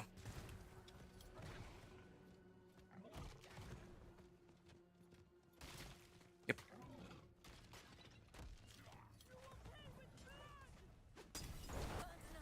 And I'll see how this goes. Arbalest. Yeah, I've still got a ways to go before the end of this. I gotta, like... I think I have to, like, fight Urivar here too, right? So it's Urivar, and then... After Urivar, I have, like, 4 or 5 more objectives to go through. Search for Eru in the Burn Knight's camp. So... I think I'm fine. The tomb lies near a place called Samuk. Well done there. Samuk is a town far southwest of here. Eru's from there. You'll know where to Hmm. go. Right to go. Alright. I think it's here. That must be it. Oh no. just gonna trigger all of this. Ah, broadsword. It's happening again. And I can go into the Burn Knight encampment. I'll worry about adjusting my gear in a second. Well, I can do it right now, even, actually.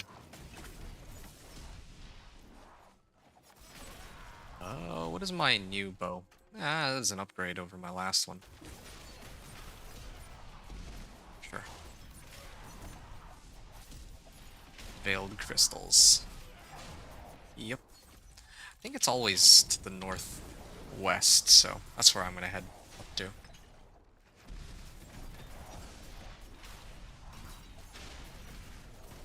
It's this way, right?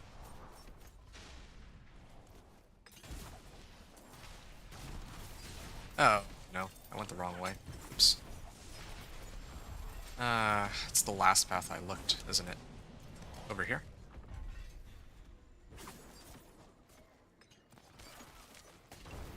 Oh, I didn't lose too much time. I suppose. Lost like 30 seconds. Okay, I'll wait here. I guess I should have done this during the dialogue. Anytime there's dialogue, I have to make it a habit. No. Anytime there's dialogue, that's when I should adjust my gear, not before. She's gonna keep spinning. It's not real. Tell me what is real. Oh, what was that? Ancient Seat Lair boss sigil. This ground. Uh, Underfoot. Yes, good. What else? and you're kidding me. I guess I have to. Maybe it's this way. Keep going the wrong direction. Tell me one more. Oh, this way. There it is. My mother chose Lilith. She chose Lilith. There, done. Hiru, you're alive. And then that's when they're gonna start to show up. They're gonna break this open. Crit chance per kill streak tier. Yeah, it's fine. Cool. Kill nice to draw with their captain. Hold on a second.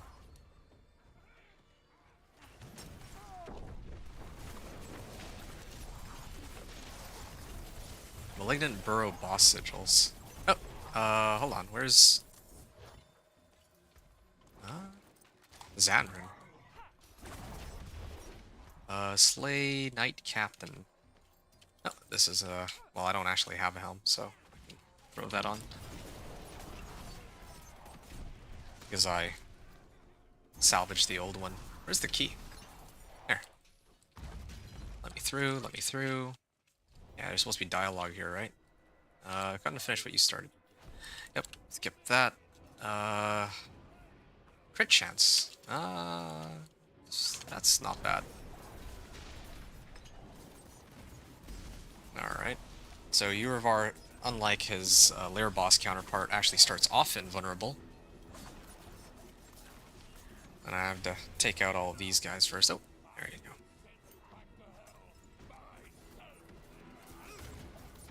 Oh yeah, it does take a while to go down though.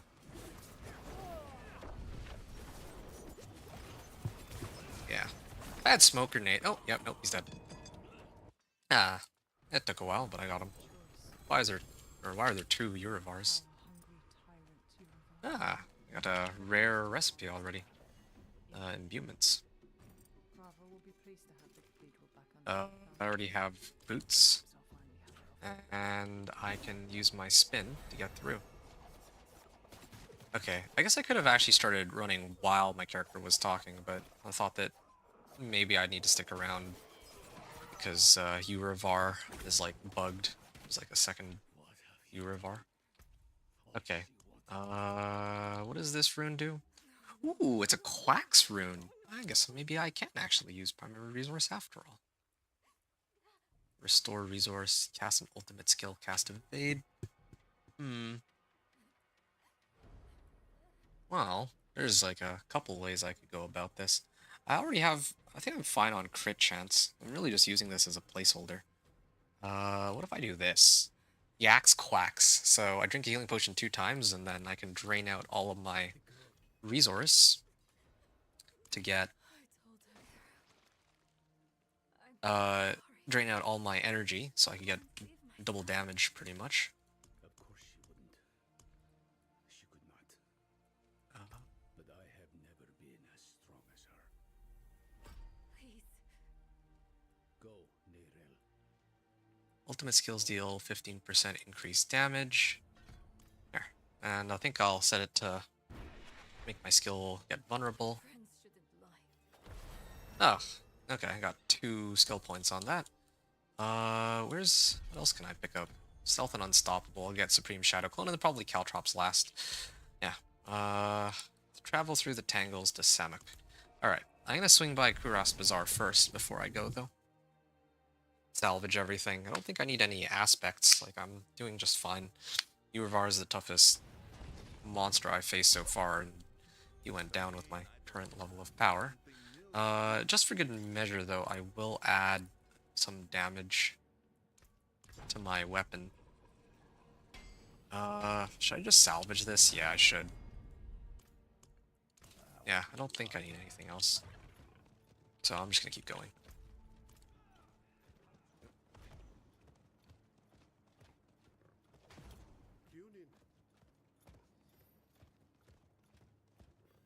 Nope. Speak with Neyrel. Right. Bring Neyrel to the Tangles. Alright. Yeah, probably I finished this campaign at like level 45, so really it's like slightly faster than the old one. Yeah, it is a middle ground after all from the looks of things. Like, I'll probably finish around level 45. That's my guess, roughly. I could be wrong. I'll just spin my way there, I guess. Having said that, though, I'm at like... Nope. Hey, a sword. Is this Azarath? Ooh, bloodied Azarath. Cast with this weapon, apply vulnerable and chill enemies. This is actually a pretty big damage increase, isn't it? Yeah, this is a massive damage increase. I could run it for fun. Yeah, why not? I don't usually run uniques because I like to show the character without having like lucky uniques, but yeah, just this once maybe I'll have some fun with it. I'm trying to go as fast as I can on this anyway.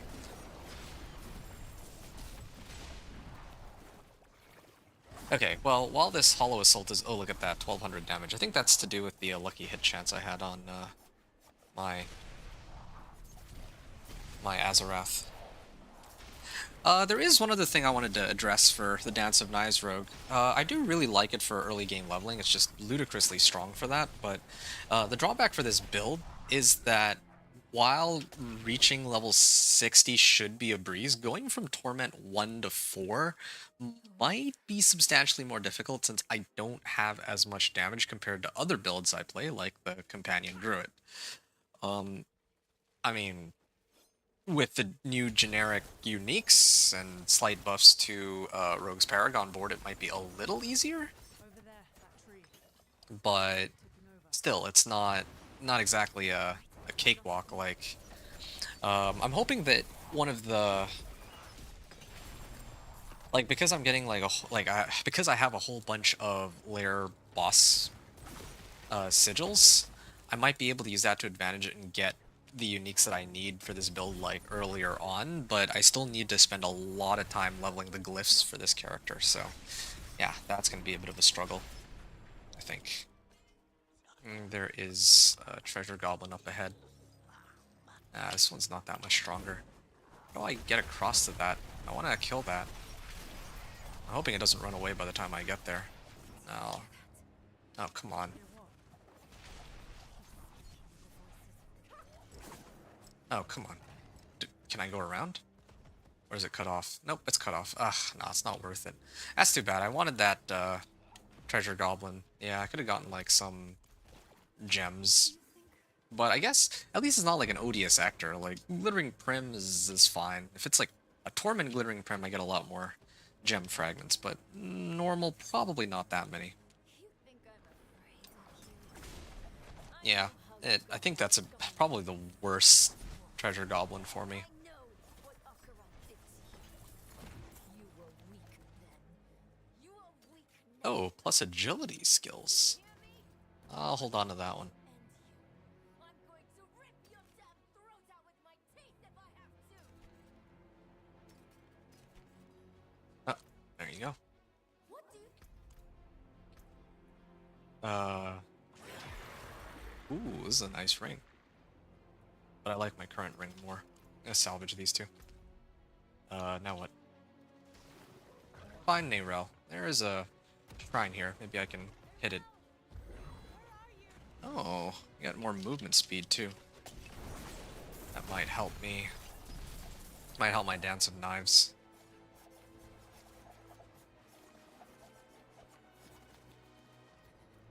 Okay.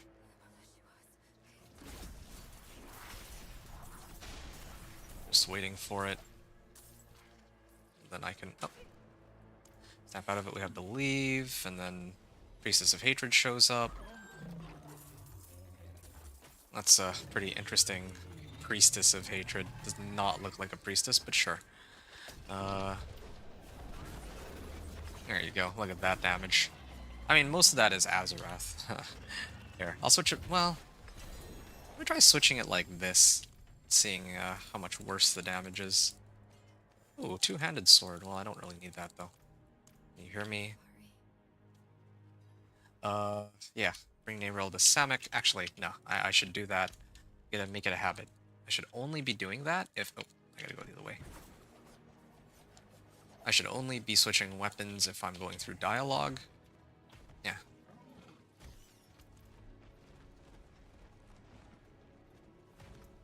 This I can do while I'm on my horse, though, I guess.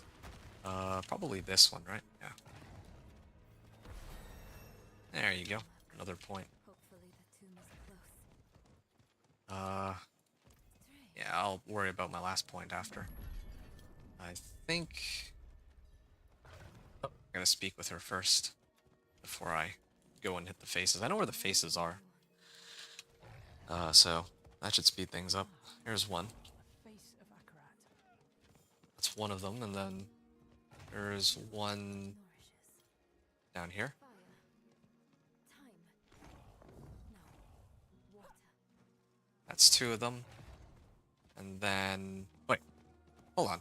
I triggered the other one, but I guess she was in the middle of dialogue, so it didn't count. Come on. There we go, that's two. Blacker than a starless night, and safety in its dark. And I think this is the third one, right? In darkness. Would a grave be too ironic? Well, not a grave. Oh, I guess when I'm on my horse, I can't... it's not easy for me to hit them. Find access to the tomb. Yes, look! Behind the waterfall. It's as we thought. Okay, rain of arrows. There. Ah, attack speed. These are some nice gloves. Kinda tempted to switch out for these. I thought it would be... What's this? Okay. Now there's dialogue. An altar. Where can I get extra damage now? Ah, yeah. Hitting a boss or elite reduces the cooldown. Next will be Caltrops, I suppose. Yeah, I get up to 45% multiplicative damage, and then I can get this whole branch of... that whole branch of passive nodes, yeah. I tanked that one on purpose. I thought that I would take a lot less damage, but yeah.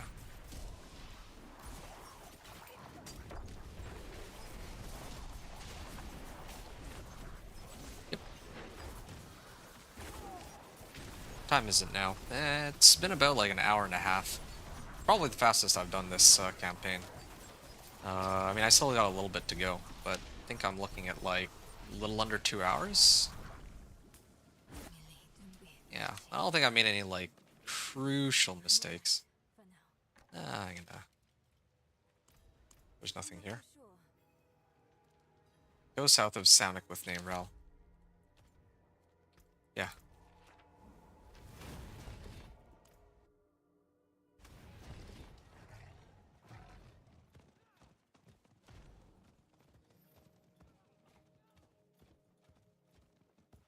head down this way.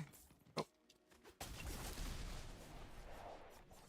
And I think this is gonna be the last part of it, right? Where is it? Where is it? Care about these spiders? I don't. Nothing's happening. Maybe this one?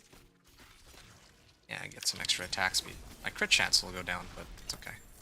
Another dead end. Yep. Go on. Skip the cutscene. Get another level up. And To do that. I didn't. Not for sure. Caltrop. But you told me. Okay. Walk together. Walk. And mind over. Akarat and his Getting a laid down. lot of cooldown reduction now on my smoke grenades. Kill the drowned. Oh, you know what? Just do it like this. Yeah. I mean, I'll worry about Caltrops last, actually. Yeah, I don't like running Caltrops because, I mean, I guess it's fine. I don't know if there's any. Yeah, there are a few bosses left. Yeah, I should use Caltrops. I was just thinking about what's left in the game and how badly I need this extra damage. I think I will need the extra damage for some of the upcoming fights. Because I'm like level 41, and it's gonna scale up. Like the amount of health these monsters have is gonna go way up. And in that case, I'm gonna need to have my own damage to compensate, or extra damage multipliers and all that. You know, it's kind of funny because, oh, yeah, they're actually starting to hit a lot harder at this point in the campaign. It's kind of funny because I have this, like, because of the kill streak system, that's another reason, I guess, why I'm getting so much more XP compared to before, but I still think it's, like, the overall leveling process is not as fast. Yeah, the leveling process is not as fast as, like, 2 seasons ago. Or, it's faster than 2 seasons ago, but not as fast as last season's PTR. I think that's pretty accurate now. I can't go 1 to 60, so not crazy. They did, like, last season in the PTR at least, they had made it a lot easier to get to level 60. Both in the overworld and by doing the campaign. And then I think this season they've kind of switched it back. What I can see, at least. Bring him to the Tomb of Akarat. Is there a fight here? Okay, there's gonna be something that pops out, I think. Nope. Nope. Dread Captain. I'm gonna keep my distance here. Yeah, if I have my Azarath, like, I'm hitting for, like, he'll actually just explode. It actually does make a pretty massive difference. No question about it. Tomb Gate. Okay. Oh, should go like this. Spin my way through. I can't get on my horse, can I? Well, all that means is I can do this.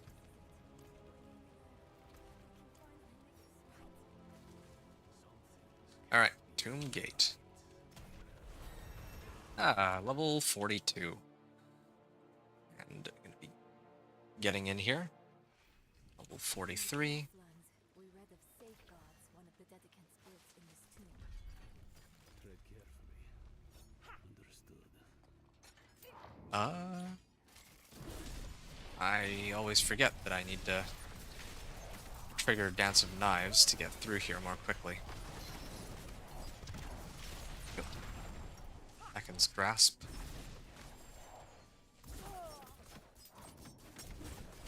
I actually kind of wonder now, if I were to get another streak of like 1,000, how much XP would that be worth? Because the previous streak I had gave me, like the previous massacre streak I had gave me like half a level worth of XP.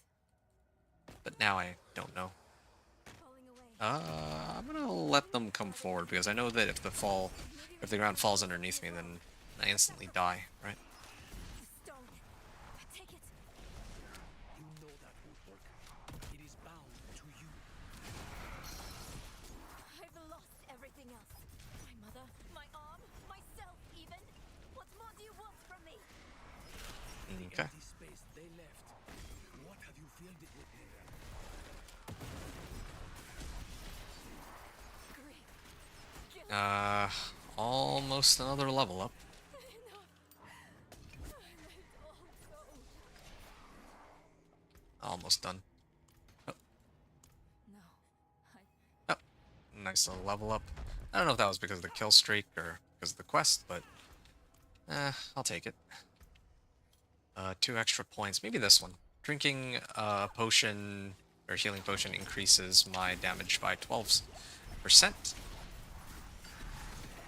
Can use that damage boost. And if I remember right, Empty room? Far from it.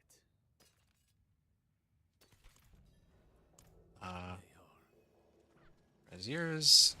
So here's 1, here's 2, Makes another go out. here's 3, There must be a certain order. and here's 4. I still remember I triggered it in that order the first time I did this campaign without actually knowing what the actual order was. I was gonna do it. I was gonna try all the different combinations, and then I got it right on the first try. It was top left, then top right, then bottom right, then bottom left in that order. Funny coincidence, and very lucky on my part. At least they don't change it up every time we do the run. This trial wasn't meant Makes it a lot easier.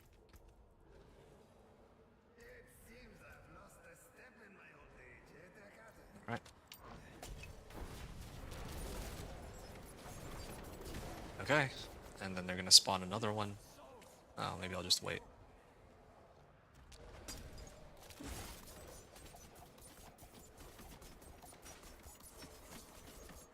Okay.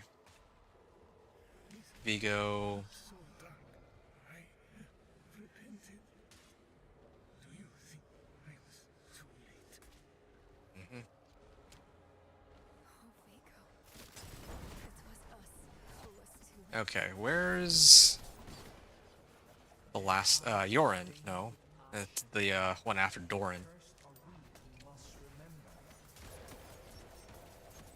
This guy's a little tankier than the ones that came before. After everything, rushed aside. I guess I don't really need to adjust his skills anymore. I forgot you, Oh. He's like invulnerable. I can't do anything about that. As long as I don't stand in the middle, I can tank it, I guess. I'm saving my ultimate for the last one. Oh, there it is. Yeah, Forgotten Warden. And yeah, it's just a shame I don't have my concealment here. I didn't expect this boss to spawn so quickly, but I can not ghosts, Uh, but constructs of the tomb. I can make do with this. Subterfuge cooldown reduction, that's not bad. This They helped us should along be to defeat Lilith. nice upgrade over my existing weapon. Died for it. Where the dark wanderer treads. I think this is it. This is the end, right? Is this it? Must be. Sure. Salvage this. What ritual? And here I am. Okay, Domain of Mephisto. The final boss, pretty much, right? Just gonna make sure I do it right. If I don't get it right the first time, then I guess I can always go and load up on more damage in town, but I think it should be fine. It's just, I know you're tired, Akarat. I just have to wait for all of the dialogue, and I have to wait for enough time to elapse that the boss becomes targetable, right? Yeah. The stream actually just crossed the 2-hour mark too, so now I'm at I'm about an hour and 45 minutes into the campaign. Yeah. About an hour 45 minutes so far on this run. By the time I finish this, it'll be like an hour 50, an hour 55, something in that realm. But I'm not going to be level 60. That's the important thing for me. Not even going to be close to it. I guess I could just run all the strongholds after. I either go through the strongholds or I go through the Vessel of Hatred campaign. If I go through the campaign... If I go through the strongholds, I know that it's going to take about an hour and 15 minutes. Usually an hour 15 is the... is around... Well, yeah, it's usually about an hour and 15 minutes. That's usually about how... Okay. Right. Yeah, it usually takes about an hour and 15 minutes to get to actually complete all the strongholds. Judging like based on the rate at which I'm leveling right now through this campaign, I think I'll probably finish the campaign and be around level 48 would be my guess. So I probably, if I do the strongholds, it'll take me like level 50 and it'll take me like an hour and 15 minutes. But alternatively, I could do the rest of the objectives that are tied to the Vessel of Hatred campaign, like that aren't really part of the main storyline, and that'll take me to 60 eventually. I just don't know how long that'll take. So I guess this will be a nice chance to test to see how much more of that questline I need to do. Yeah. Okay.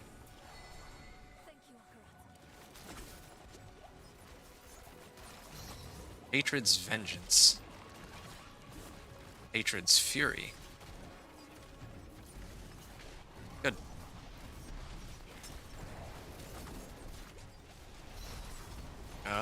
Almost there, right? He's down to like his last 1/3 HP.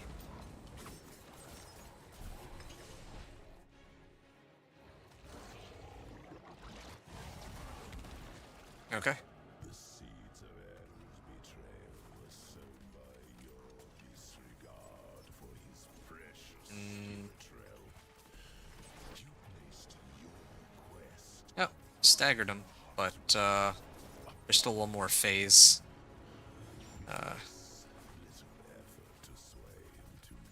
Yeah, I still need to wait for the dialogue to finish. Like true, whole nothing like will die this time, and I with them. There you go. And I think that's the that'll be the end. I just make sure that I have everything. This is the only way. Honor his sacrifice. Make it count. There you go. And there. That's the end.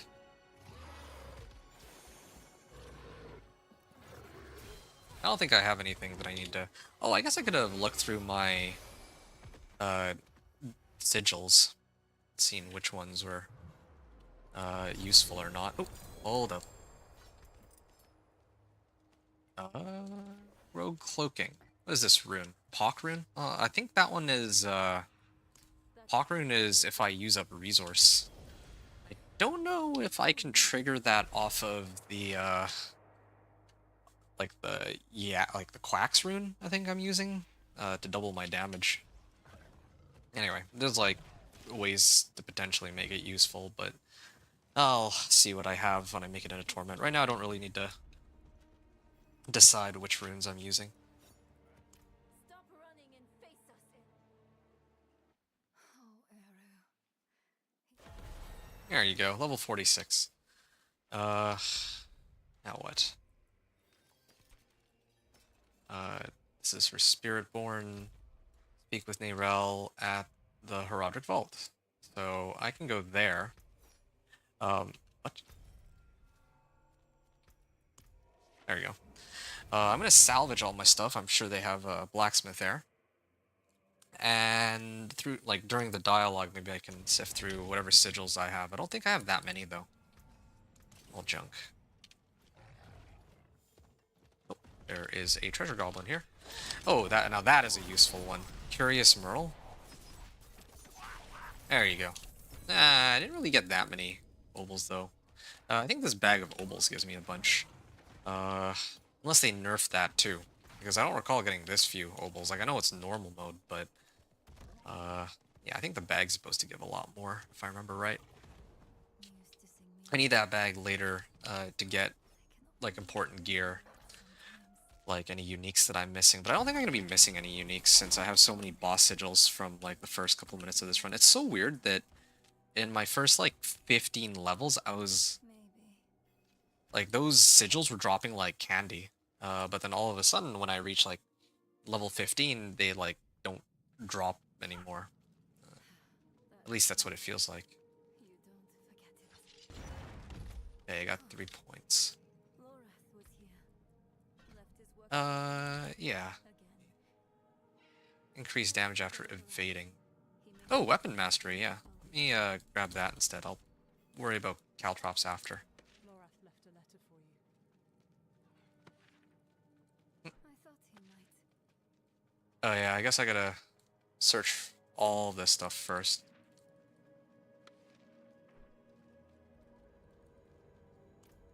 And only then can I access this. Now I can look through this, let's see if... Oh, they're all Forgotten Wisdom.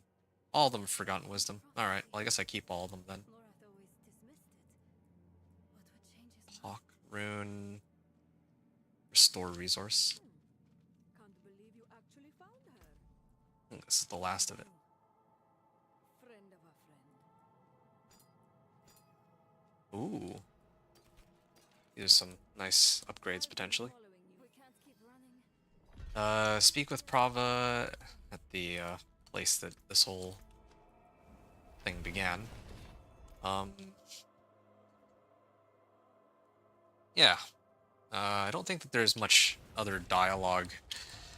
Oh, just realized I should have activated this a while ago. Alright, to walk a different path, I got another well... I guess I already got the level up, or maybe... Well, I got the XP, but it wasn't enough to level me up. I think this last one will level me up to 47. I guess that would be about 45... 48, I think, is what I guessed. Right? A wanderer and a heretic both. I could switch out to this, but then I'd have to sort out Yak's Quacks. I'll be ready. Dance of Knives... Yeah, I don't have movement speed on this, so I'll skip that. And what now? I think this is the end, right? Okay, cool. Yay, just in time for Lord of Hatred. Deeds of a Champion. What is it you want? Speak with Ormus. I wonder if I get more XP out of that. But, okay, level 47. I remember, yeah, like 2 seasons ago I was level 40, and then I think last season, when I did it on the PTR, I reached like level 60 at this point, and I was like ready to hit pit 60. But, I don't think I'm like that far off from 60. Like, this is where the XP will start to slow down just for a little bit, and then it'll spike way up, but... Yeah. Here. There you go. Another free level up. Okay. So, yeah, I guessed correctly. Once I saw how this campaign was going, I ended 48 and a half. I think I estimated around level 48 is whereabouts I'd finished. Now I actually... like, yeah, arguably... Yeah, arguably I was a little bit off because I finished the campaign at like level 46 or 47, and then when the messenger comes, like, this is more like the epilogue, but whatever. Like, it's mostly a nitpick, if anything. Okay, so again, level 48. If I did all of the strongholds plus these whispers, I think that I would be able to reach level 60. Give or take. So far, like, officially, let me just write this in real quick. Let's just say 2 hours and 10 minutes campaign, or, well, storyline end. So, 1630 to 210. That comes out to, like...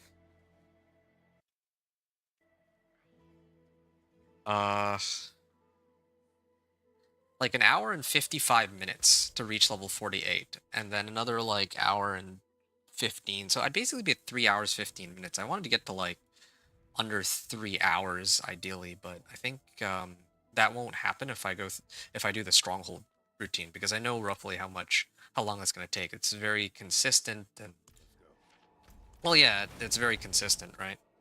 It's really consistent. The stronghold leveling method is very consistent because it never really changes.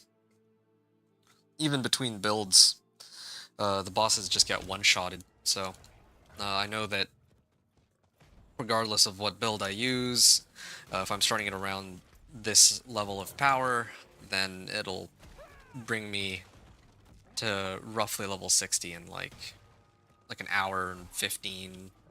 Well, let's just say like an hour 30. So, yeah. I'm not going to be able... I still have a lot of damage, that's good.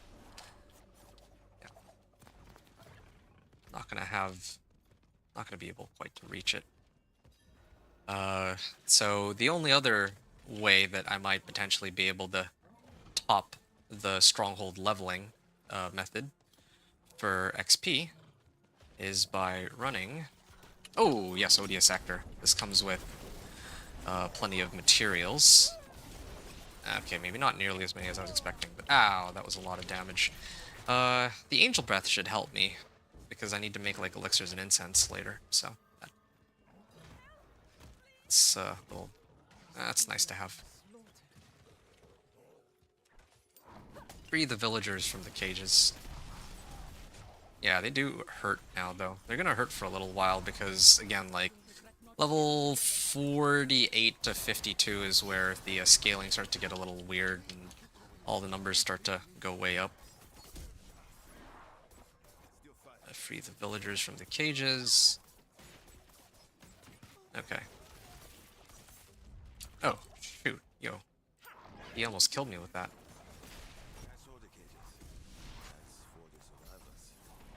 Okay. This would be a perfect time to actually sift through my gear. But I also kind of want to use this opportunity to grab some water.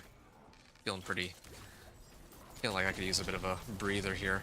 Too bad I'm not playing my Companion Druid, because I could just have AFK'd this if I were on my Companion Druid. I've done that before on like Minion Necro and Companion Druid, where I just sit and then just wait for this to finish. Yeah. Okay, gotta be careful with this one. I think Dance of Knives uses my two weapons mainly, so look out for that. Gotten Wisdom. Already looked through that. My skill points have been allocated. Weapon Mastery is maxed out. I mean, I guess I could get extra XP from the kill streak. That's a possibility. Those axes hurt still.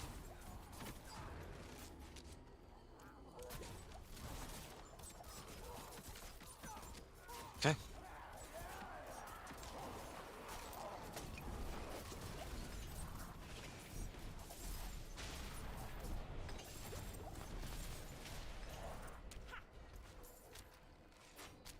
Attack speed and crit chance.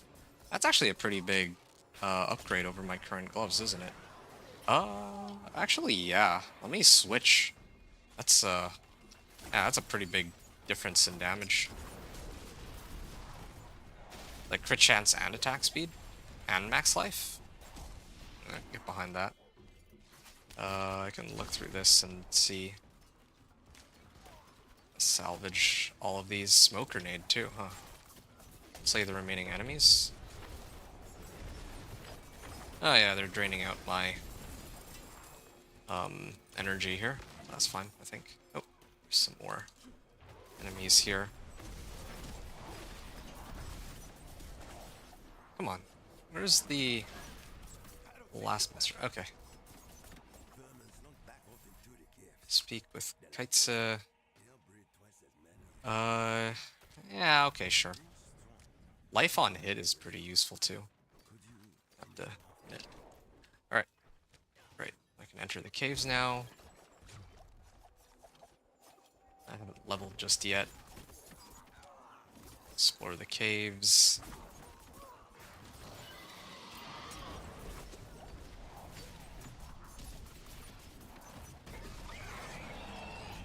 Alright. I don't know if it's a mistake for me to start off with this one. I guess it's okay.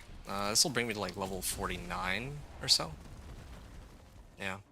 I usually save strongholds for last, but in this case I don't think it matters that much.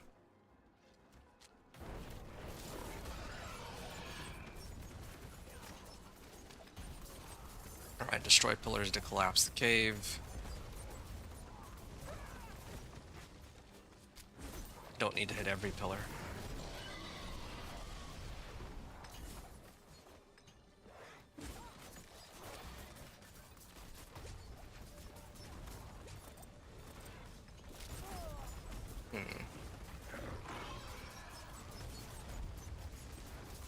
Alright. Escape the cave. Ah, that was like the perfect route to take. Block the kites. Where have the survivors gone?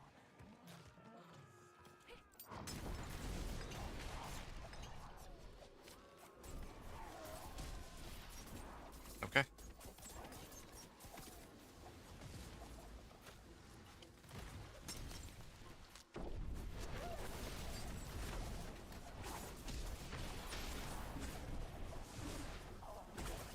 Oh.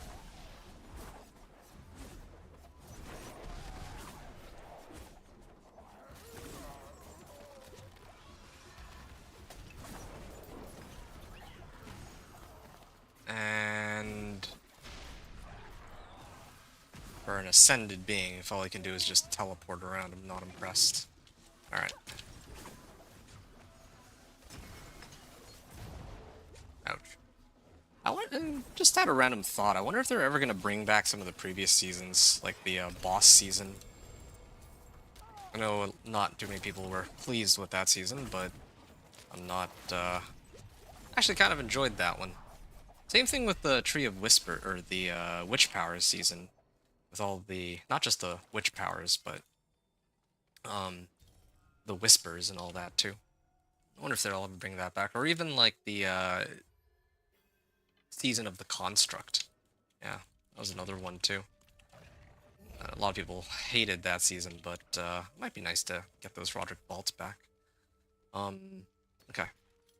Where am I here? Dexterity, life.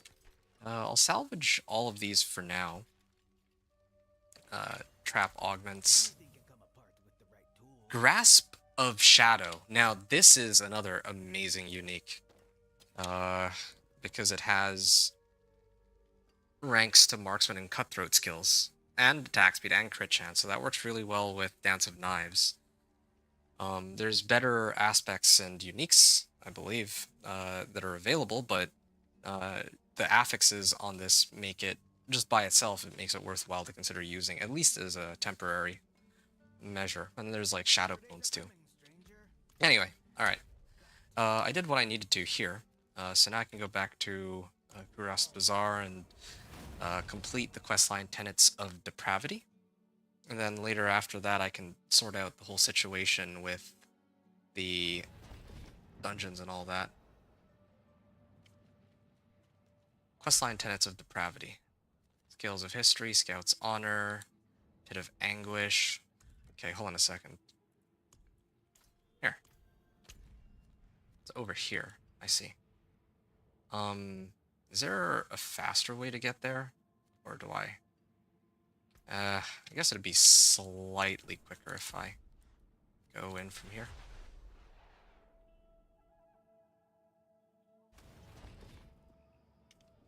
Yeah. This one is like the slowest, but after that it really starts to ramp up, like the speed at which the XP comes in.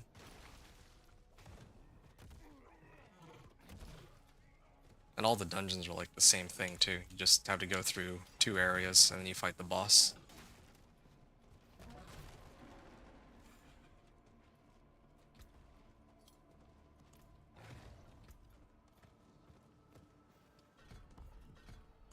Damage and chills. Sure. And I think it's here.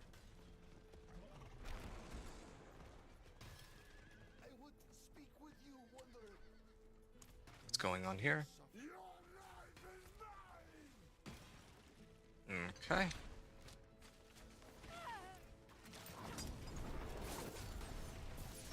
Berserk Burn Knight. Okay. We just witness. Hey, Aberrant Cinder. Oh, this. Yeah, this is a Helltide area. No wonder there's meteors falling on me. Was it? I think it's Gia Cool, right? Oh, obtain the account of his madness. Yes. Search for it in Kyrgyzstan. Okay. Yeah.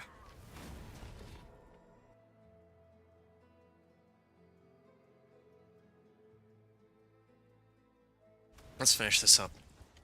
It was good progress though. 2 hours in, I'm like level 49. That was like much faster than my previous character, like my companion druid. Here's a message from Dimitri. Alright. And now I can head up here, take the portal back, and I think I'm ready to go. Inspect the Night Corpse. Okay. I go in through here. I have to listen to him scream for like a good 30 seconds. So I clear this. Oh, I gotta wait. Let your screams carry you. Agility skills and Dance of Knives. Interloper, kill them! Yeah. I want like a better set of boots later on. Attack speed. I actually switch out my current ring for that one. Actually, come to think of it, I haven't used the Dance of Knives rogue since... Okay, get out of here. It's over here, so I can take this portal. Or this waypoint. The last time I played Dance of Knives rogue was 2 seasons ago. Last season they made it so that items can have... Like, they went back to having 4 affixes rather than 3, right? So one of the affixes I can get on my items now is just attack speed. And if I use attack speed, then, well... Yeah, I can actually get the attack speed bonus up to 100% for my Dance of Knives. Oh, is that so? Karov doesn't suffer fools. Okay. He branded me with that. Ow. Slay dredges in the dregs in the pit. Set the Colossus free. See how they do with that. Watt rune. Oh yeah, stands no chance. Even now. I mean, I would have expected that, like, my gear is... Well, I guess my gear is pretty close to up to date. The game is kind of helping make sure of that with the rewards I've been getting from these quests. With Mars and the Scribe. Yeah, I don't need that.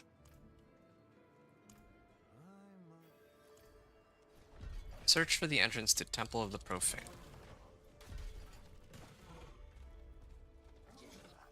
Alright. Wait. I heard a treasure goblin here. I can take a bit of a detour, that's fine. If I can get, well, a legendary weapon, this will be an upgrade over my existing ones. Casting weapon, I get an imbuement. Yeah, okay, sure. Casting imbuement, you trigger an explosion around yourself. So every time I activate Shadow Imbuement, I get a shadow explosion around me. It's not bad. And then, of course, there's the route down here. Before we go further, Okay. And also, this weapon has an extra 30 damage over my previous one, I believe. So, that helps. That's like a 1.5 times damage increase. Okay, gotta remember to grab the trophy.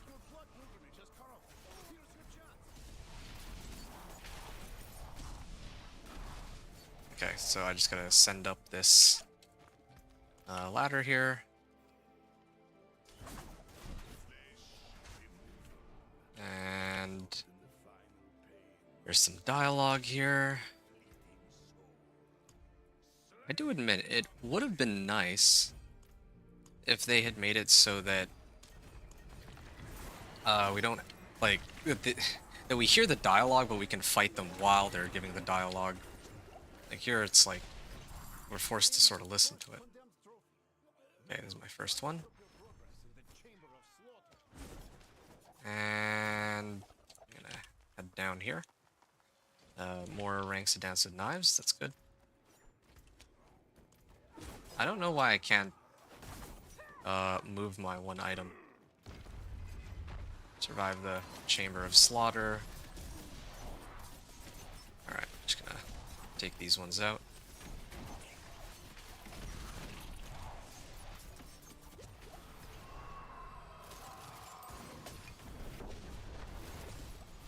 There you go. Nice and easy. As long as I have my concealment up. Many try their luck at the Chamber of Slaughter. Most end up played on death. Seek out Grigory for his Condemned trophy. So, I guess I can keep going this way.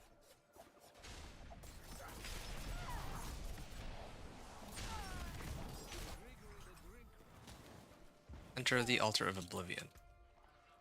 Ah, there. Now I can move it. I'm hoping to find something that has more ranks of Dance of Knives later. Oh. Let me actually activate my concealment for this, just to speed it up. Come on. There. Just gonna get out of the way there. Bring the Condemned trophy. The Chamber of Carnage fills the best orders. I believe in it. I guess there's no easy way out. If I had teleport, I could hop over from one side to the next, but... Wait a second. Have I not had momentum this whole time? Okay, well, I'm mildly embarrassed. I actually have not been using the momentum key passive this whole time, so I actually could have been going a lot faster and been doing a lot more damage, but I actually neglected it this whole time. I mean, I don't think it's a huge deal, like, don't know if it would have saved me like a half hour's worth of time, but that's pretty bad, just not having the key passive. Thought I had actually picked it up, but I guess not. I guess I got excited to get all my other damage boosts instead. Yeah, maybe that's where most of my damage, like why most of my damage is, like where all of my missing damage is. You know what? There's an easy way to find out. Here, I'm gonna make the adjustment right now. Oh, that's a pretty sad way to... That was like my first death, but okay, sure. Oh, and they spawned me all the way back here. That was not necessary. I thought, like, that death was completely avoidable. Like, I could have chugged down a potion. I thought I could make it, though, but I didn't expect they would do that much damage. Okay, now that I have momentum, does it make that much of a difference? It doesn't feel that much different. I have, like, max stacks on momentum. Nope, nope, not yet.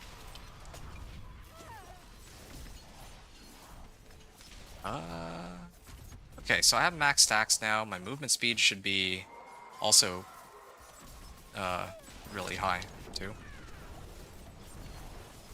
Yeah, I feel like I actually am doing a lot more damage now. There. Rest with Victor. Alright. Okay, before I go any further, I just want to take a look at this. Maximum 10 stacks. Oh, okay. Yeah, I was missing out on 60% damage the whole time. I mean, I guess to be fair, like, I had more than enough damage. Like, I was just overkilling most of the fights I was taking, but there are a few fights that could have gone a little bit faster. And also, come to think of it, I was short about 30% movement speed. Yeah, those numbers actually do make a bit of a difference, yeah. I'm gonna know how much of a difference. Maybe I could have saved like 5 minutes worth of time if I had the key passive sooner. Yeah. Well, now I know for next time at least. if ever I care to do a run where I'm trying to get it under 3 hours. Or get it done in under 3 hours. I don't think I've done that in a while. Like, the fastest run I ever did was 2 hours in Season 7, but that was, like, not on a recording or a stream. And then this... then I think, like... I don't remember which season it was, but my Dance of Knives Rogue, I think, was able to make it to Torment 1 in, like, 3.5 hours. That's like the second... That's like the fastest I've done on stream or on video. And yeah, if I ever really care to beat that time, then definitely having momentum would make a big difference. But for what I'm trying to test here, I've already successfully gotten the information that I need.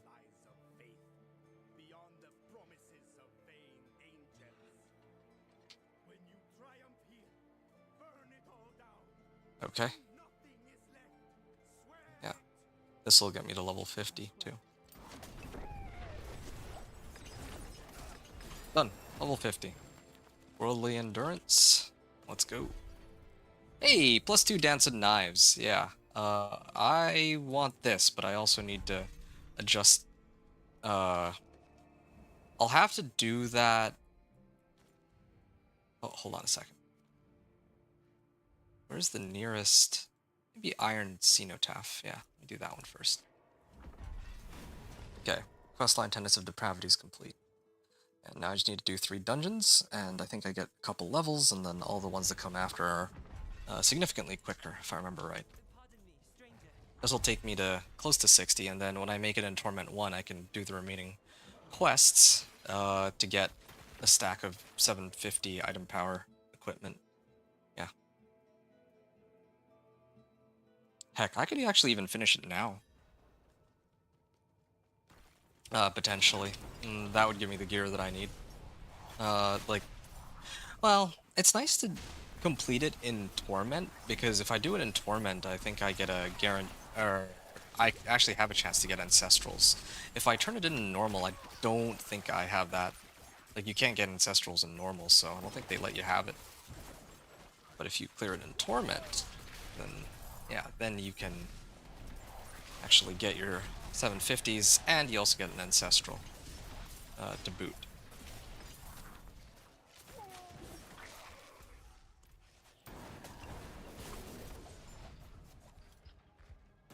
A Butcher. Animus Carrier. Harbinger's Den.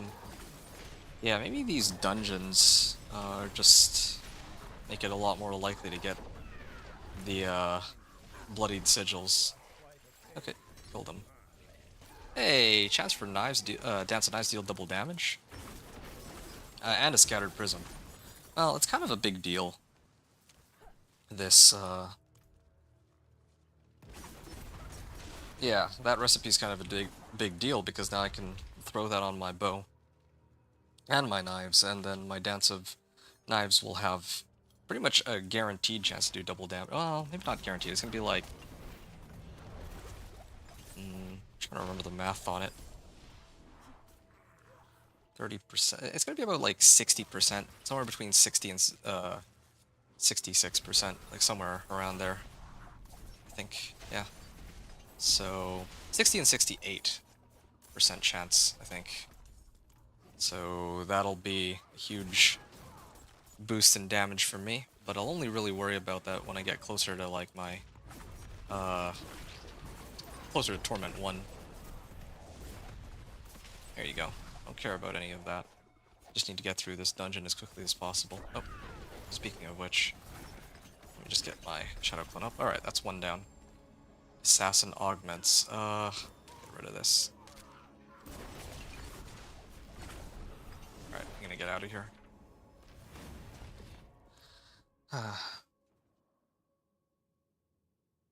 I need to make some room. My inventory's full, so I'm gonna take a short little breather here. Very short breather. The rest of these items can go. Witness the... Yeah, I don't know why I still have that Butcher's Cleaver. I don't know why I have that either.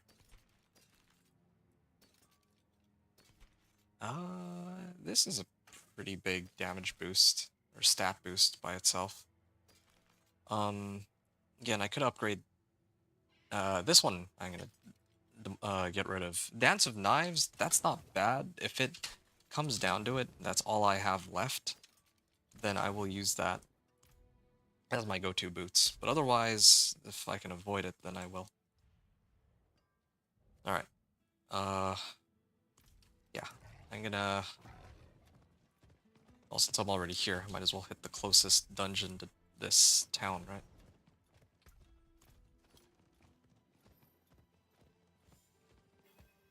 Then I think I could do one close to Kitchuk, yeah. Okay, Deeds of a Champion, or... This last part of Deeds of a Champion should get me to 51, and then Deeds of a Champion should bring me all the way up to like 53, I think? Yeah.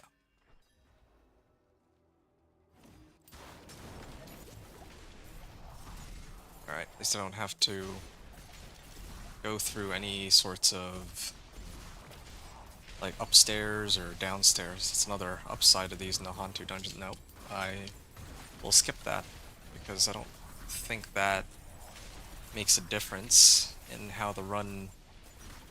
Like, I'm only trying to make to the end. Nothing else matters in the run. Ah, come on. I also should take a look at and calculate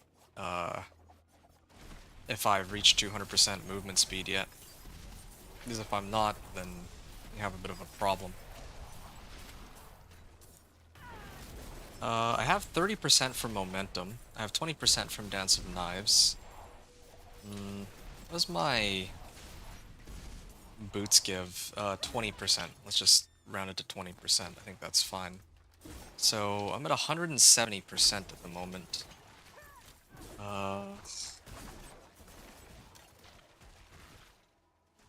Yeah, I definitely do need to check later. Wow, this dungeon took like less than... It should have taken like less than a minute. Well, less than 2 minutes, I guess. Definitely took less than 2 minutes. I don't know if I could have made it like even like less than a minute even, or less than like 90 seconds if I just went straight to the end. Well, yeah, I didn't like. Yeah, I was like trying to fiddle with my skills while doing this dungeon, so that's kind of could have maybe avoided that. Yeah, I can. Okay, cool, made it out. Hey, Crimson. You said sup, bruh, Crimson Con, you said sup, bruh, switch to Rogue, I see? Well, yeah, of course, because I completed the Companion Druid yesterday. Yeah, I think this route is faster. Yeah, I mean, that's how I do things. With my Companion Druid, if I make it to Torment 4, then I put up the build guide for it, or I put together the build guide for it to be released for when next season starts.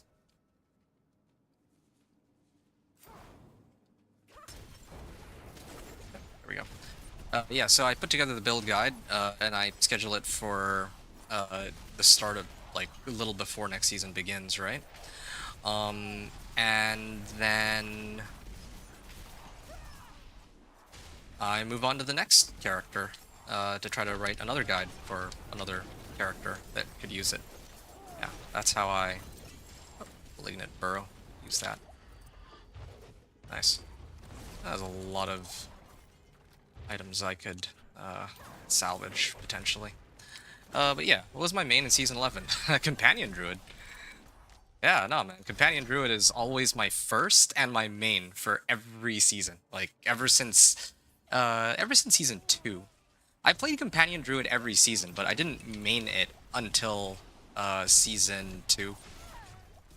Like, you can actually check, if you filter through, like, the videos on my channel, like, you can see the proof. Like, Season 2 was out, and back then Domain Tunnels was, like, the meta leveling method, and I really liked doing Whispers, so I would go level 1 to 50, and I would mainly just do World Tier 1 Whispers back then. Oh, But yeah. Anyway, I'll get the legendary in my stash. I don't need to go back for it. Yeah, my main was Companion Druid. I ran the Companion Druid on the first day of the season, and I completed the season journey on the first day of the season. And then I stopped playing after that, because I decided that, well, yeah, with Lord of Hatred campaign coming out, I was saving my energy for that, and because I didn't really think there was much else to play for, which, like, yeah, I know there's like sanctification and all that, but I mean, in terms of like any kind of, oh shoot, oh, they almost killed me with that. I was like looking for some kind of progression that was a little more meaningful, I want to say. Okay, so this dungeon does seem to take a little longer than the other ones that I've done so far. Like the previous one I did only took like 90 seconds. This one actually takes me like a couple minutes, 2, maybe 3 minutes. And this is while I'm actively paying attention to. Domain was very popular back in the day, yeah. I remember those days, like, yeah, domain tunnels was the play, and I think a lot of people were really trying to pay attention to like the fastest, like for leveling guides, people would talk about the fastest build for clearing domain tunnels. So for sorcerer, it was firewall. For the druid, I know there was one guy, I can't remember his name, but he ran a rabies druid. That was his like sleeper strategy that not everybody knew about. All right, yes, there you go. Indeed, I did make it to level 52 and a half. And Counselor Sehek. Slay the Terror of the Five Hills. Okay, so this is where my XP is just going to start skyrocketing. If I remember right. Slay the Terror of the Five Hills. I'm just going to walk on in. Yeah, what was your main, Crimson, in Season 11? If I were to take a wild guess, I'm going to guess probably Paladin? But maybe I'm wrong about that. I just assumed that the vast majority of people were playing Paladin, but yeah, maybe you were using something different, I don't know. Oh yeah, here. Nice. Yeah, it's kind of troubling me. Where...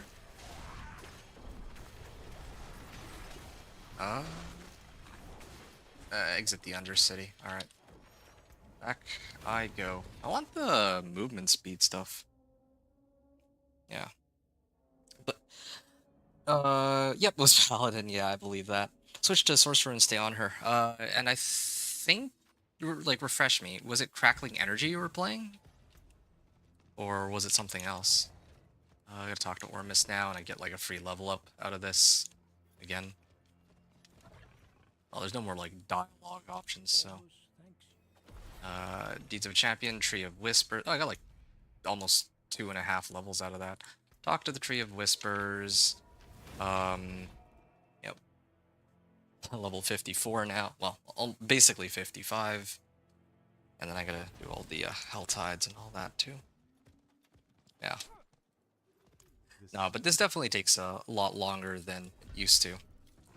It used to be quite a bit faster. Oh, I need to do the ones in Nahan, too. Slay the Blood Maiden. Let's do these ones. I can't do Slay the Blood Maiden because I don't have any boss mats available, so... You guessed correct. Whenever I look, I see a Paladin, so I worked on a Sorcerer and built a very nice both AFK and pit pushing Crackling Sword. Nice. Yeah, okay. Yeah, that was a good guess then. I think the odds were in my favor, though, with that. Not AFK, actually, but Lazy One. Nah, I can understand that. It's funny you mentioned that, because I was looking to see which... Like, because I didn't play much last season, right? And I was making the claim that last season that Crackling Energy was the go-to, but I wasn't 100% sure. And for Druid, I just assumed that it was Poison Puddle Pulverize. And yeah, like, I was right. Like, Crackling Energy and Poison Puddles, like, that hasn't changed very much. Oh, wow. 3 chests. Wow. Just free loot. Alright, yeah. Got, like, Actually got a grim favor out of that too. Anyway, yeah, and I saw some of the videos for people who are pit pushing with the crackling energy sorcerer, and yeah, I can see why it is a popular choice for players because it's so.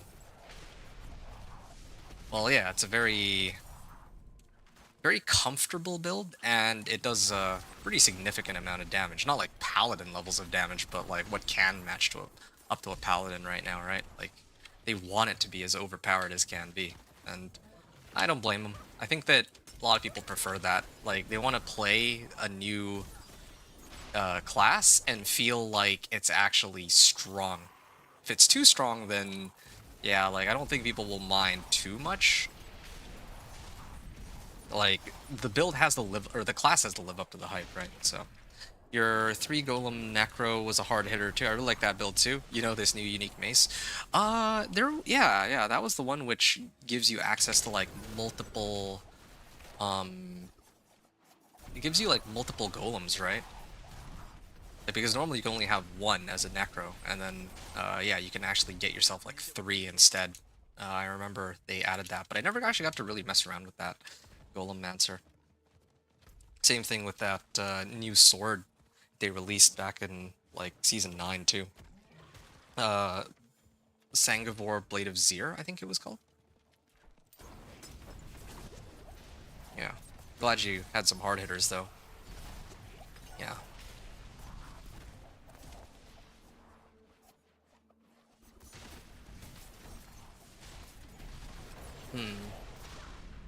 Just realized something. The hour is gonna end. I'm not gonna be able to do the Helltide one. Ah, that's fine. Alright. It gives +2 golem and boost golem. Oh, okay. That's cool. Like again, I haven't actually tried those. Like there's, they've actually had some pretty interesting uniques recently. Like I do have to hand it to them. There's the golem ones for necro. I think druid got the kilt of Blackwing, right? Where you could have like your ravens be like storm ravens.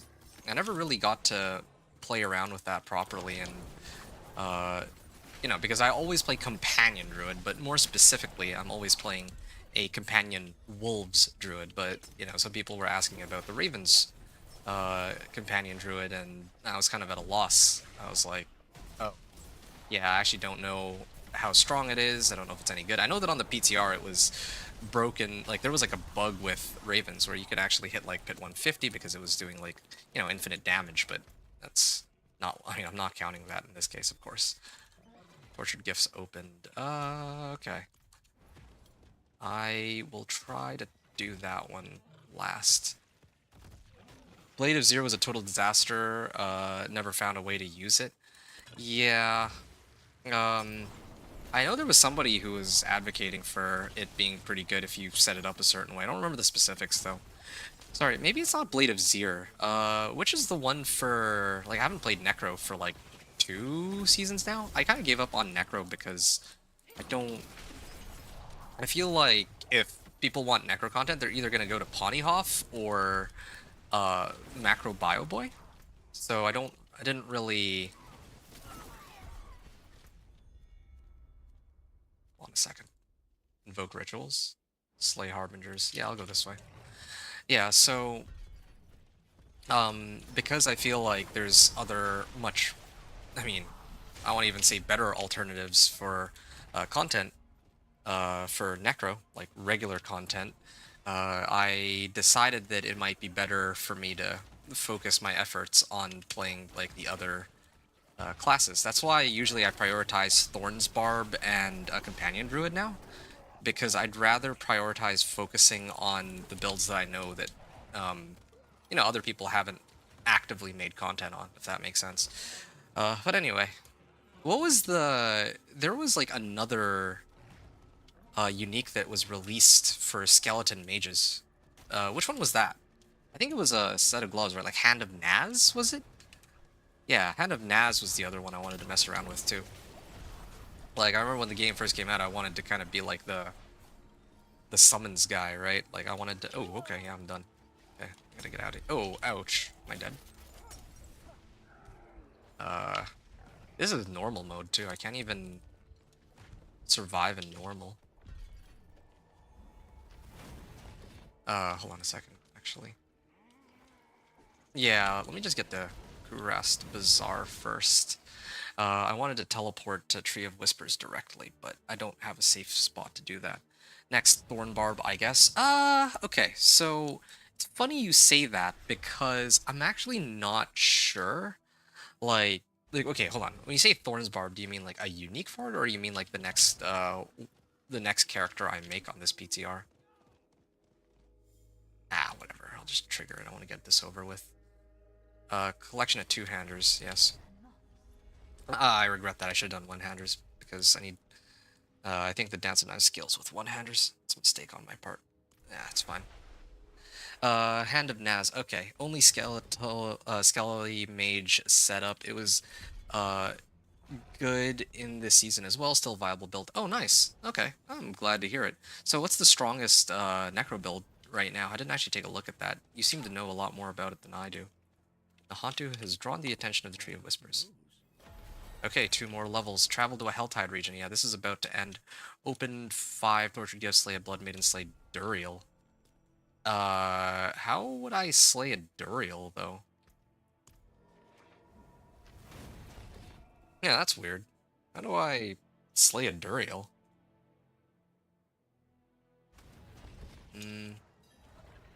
Yeah, I'm gonna keep it on normal.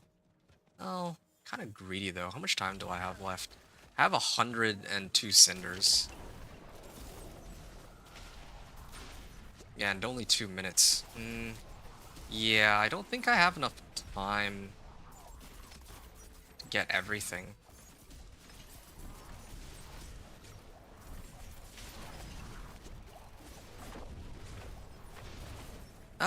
Maybe I do. I'm gonna, ow. I think I'm gonna try for it. Here, hold on a second. Oh, I ended up getting a bow after all. Oh wow, that's a massive upgrade. No wonder these monsters like these explosions are instantly killing me. The game expects me to have probably like 1,000 life by now, but I'm still using the same gear as about 10 levels ago. Yeah, I don't think I can I farm 50 cinders? Maybe. If I had slightly better weapons, if I've actually picked up one-handers from the cache, then this would be a lot easier, but I didn't. That was a mistake on my part. Okay, so you said, actually I didn't try Shadow build, probably was strong too, so basically both solo and summon builds are still viable. I think that Shadow is traditionally like the strongest build, like, Blizzard keeps like nerfing these Shadow builds, but despite their attempts to nerf it, it's still very, very strong, is what I've seen at least. Yeah, don't feel like I've really seen a season where Shadow, like in recent memory, right? Like maybe when the game first launched, it was a little different, but I don't remember a season in recent memory where Shadow was actually bad. So, okay, yeah, normally I would set it to like Penitent and all that, but I wanted to clear this. I wanted to complete that so that on the next Helltide, I just need to pop open 3 chests to complete that this mission for the tortured gifts. Okay, I'll use this opportunity to get rid of magics and maybe some of these other items. I can't do anything with this in the PTR, I believe, unless they fixed it, but yeah. I don't really want to look at my gear just yet. Okay, I think that's fine for now. That'll last me long enough for me to... Okay, there's like a couple things that need to happen right now. Okay, for 4 seconds after evading, I can do this. I can pick up this, and I want critically striking. Crit chance is increased by 9%. Alright, that's already... I already pumped that up. Gain damage reduction. Imbued skills gain crit chance. Ultimate skills deal increased damage. Yeah, I guess I could start pumping up.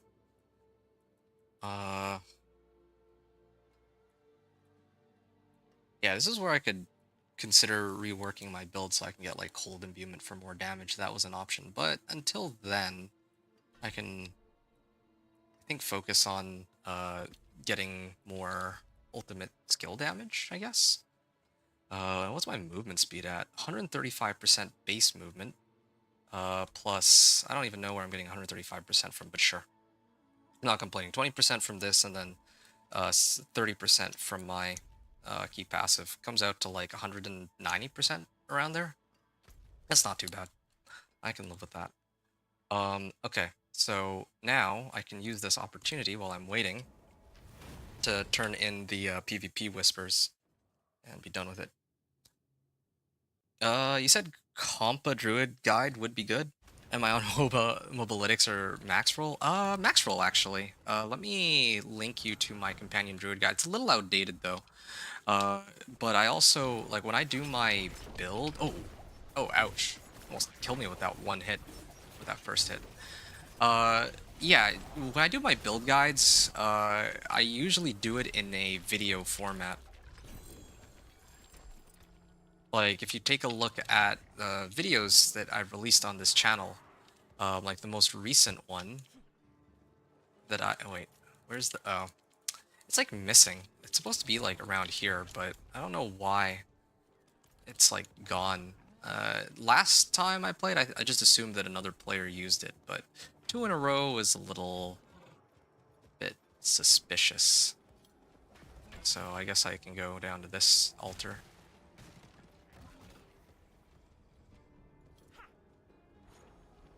Alright, I'll just wait here then. Oh, what? Alright.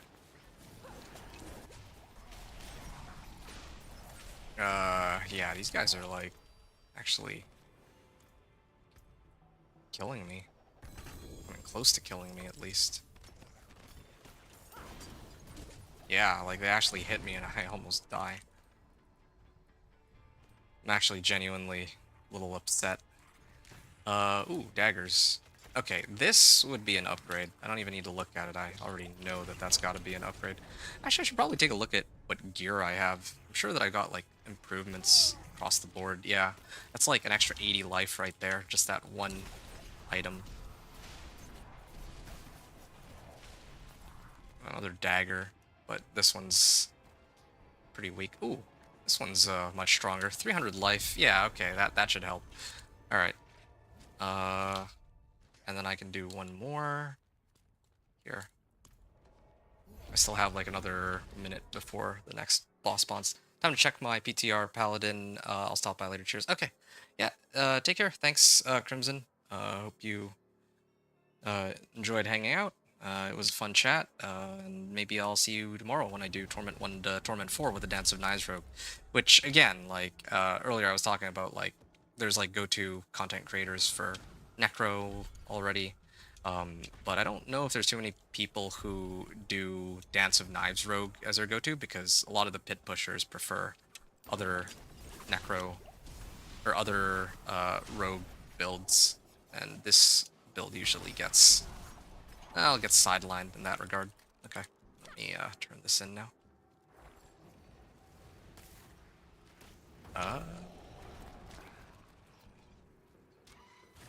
Nice. Hey, Medivh! What's up, man?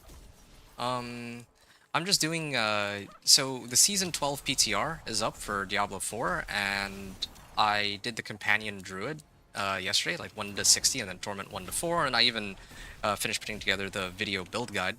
That's what took me the longest. Well, maybe not as long as actually doing Torment 1 to 4, but still. So now I'm doing the same thing for Dance of Knives Rogue. And, well, this is like the 1 to 60, and I'm almost done the 1 to 60. I'm actually, like, already level 57 in 2 hours and 45 minutes, I think. Yeah. What's up with you? What's new? How are you doing?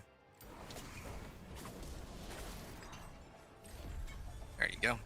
I'm done with the ritual. Okay, and then the Helltide is available here. I don't know what it means when it says slay Duriel though, because there's no Duriel anymore. So yeah, I don't know how that would work in this case. Cinders collected. I guess I'm gonna find out. Might be bugged because there's no way to spawn Duriel anymore. There used to be a way to spawn Duriel. I think like literally just last season, it was they had like bosses invade other regions. So maybe when it says slay Duriel, the game still thinks that that. Well, yeah, maybe the game still thinks that that's part of the whole leveling schema, but it's not. Right. I am here because I wanted to set this to Penitent, and then turn in the reward. Last time I turned it in directly at the Tree of Whispers because I kind of had to. But here, let's do collection. Wait, what's the worst that I've got right now? Okay, probably chest plate. Yeah, that one's a given. All right, I need to slay a Blood Maiden no matter what anyway, so I should set it to normal. Yep. I think I'm gonna see what happens with Duriel. Maybe I'm gonna actually be bricked on Duriel. I'll have to see. Okay, this might take me a little bit, actually. I need to farm 175 cinders. I need to get... Oh, ouch. Yeah, they hurt. They actually hurt. Because my gear is just not up to date. Ow. Collection of chest plates. Let's see if I can find something a little bit more useful.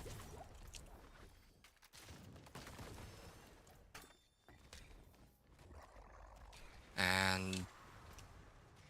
yeah, hoping for an upgrade. Yep, there we go. Extra 120 life. My resistances aren't very good either. I should probably just get like some diamonds. Yeah. How have you been, Medivh?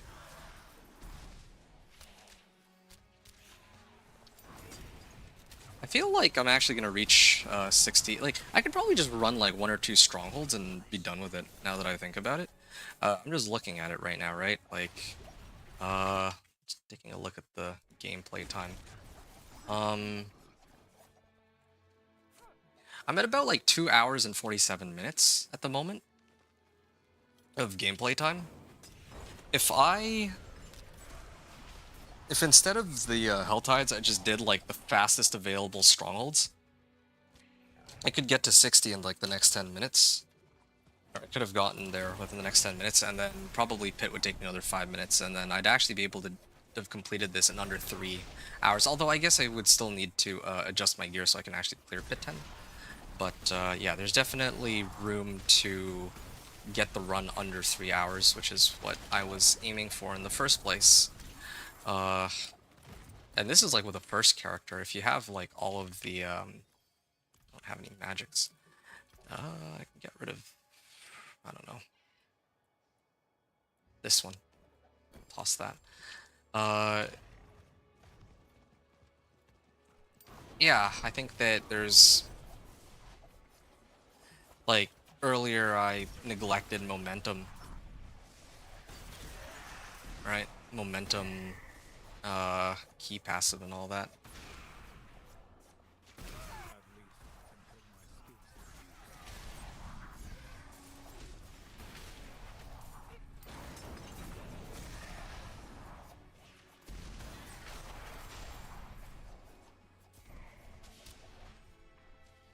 Well, yeah. Now I gotta actually keep farming it up. And I also gotta slay Blood Maiden too. I really do wonder. Like, I don't have the Baneful Hearts. Well, at least I have a good amount of damage now. Zanrune.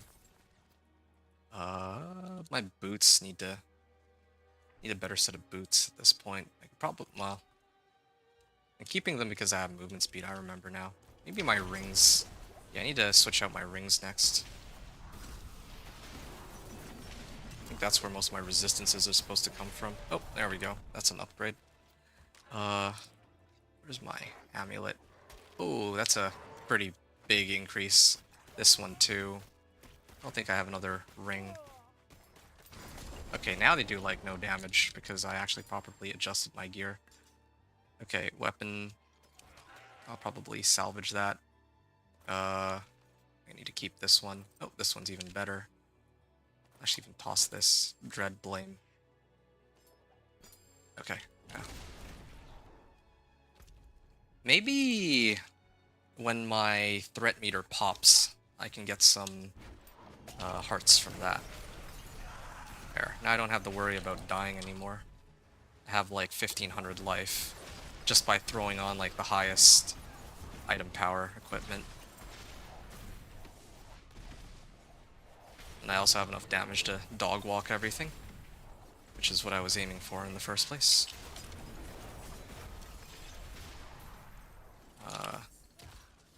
Yeah, I don't need this.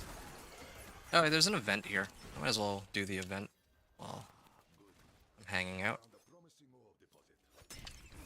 I admit, though, this is one of those times where I can't... Well, if there was somebody who did pop the, who actually opened up Blood Maiden, I probably would skip it just because I don't have the materials. I wouldn't have had the materials to open Blood Maiden, so I would have tried to operate under the assumption that I wouldn't have been able to fight Blood Maiden.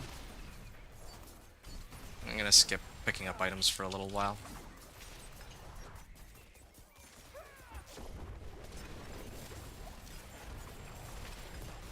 Oh, ouch.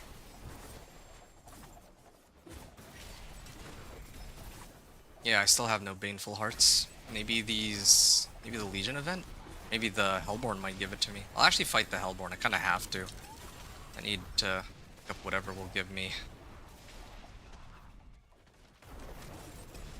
Oh yeah, whatever I can get. Hey, I actually got the Whisper. Oh. And I think this one will finish too. Nice. Alright, Galactic Sitters. Now all that's left is the Blood Maiden. Nope, still no Baneful Hearts. Now I'm just down to the Hellborn.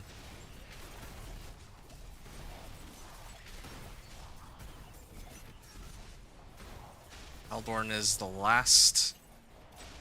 And I still have 0 Baneful Hearts. Yeah. I hate this. Like, to be honest. Alright. I think I've had enough. I think I actually need to...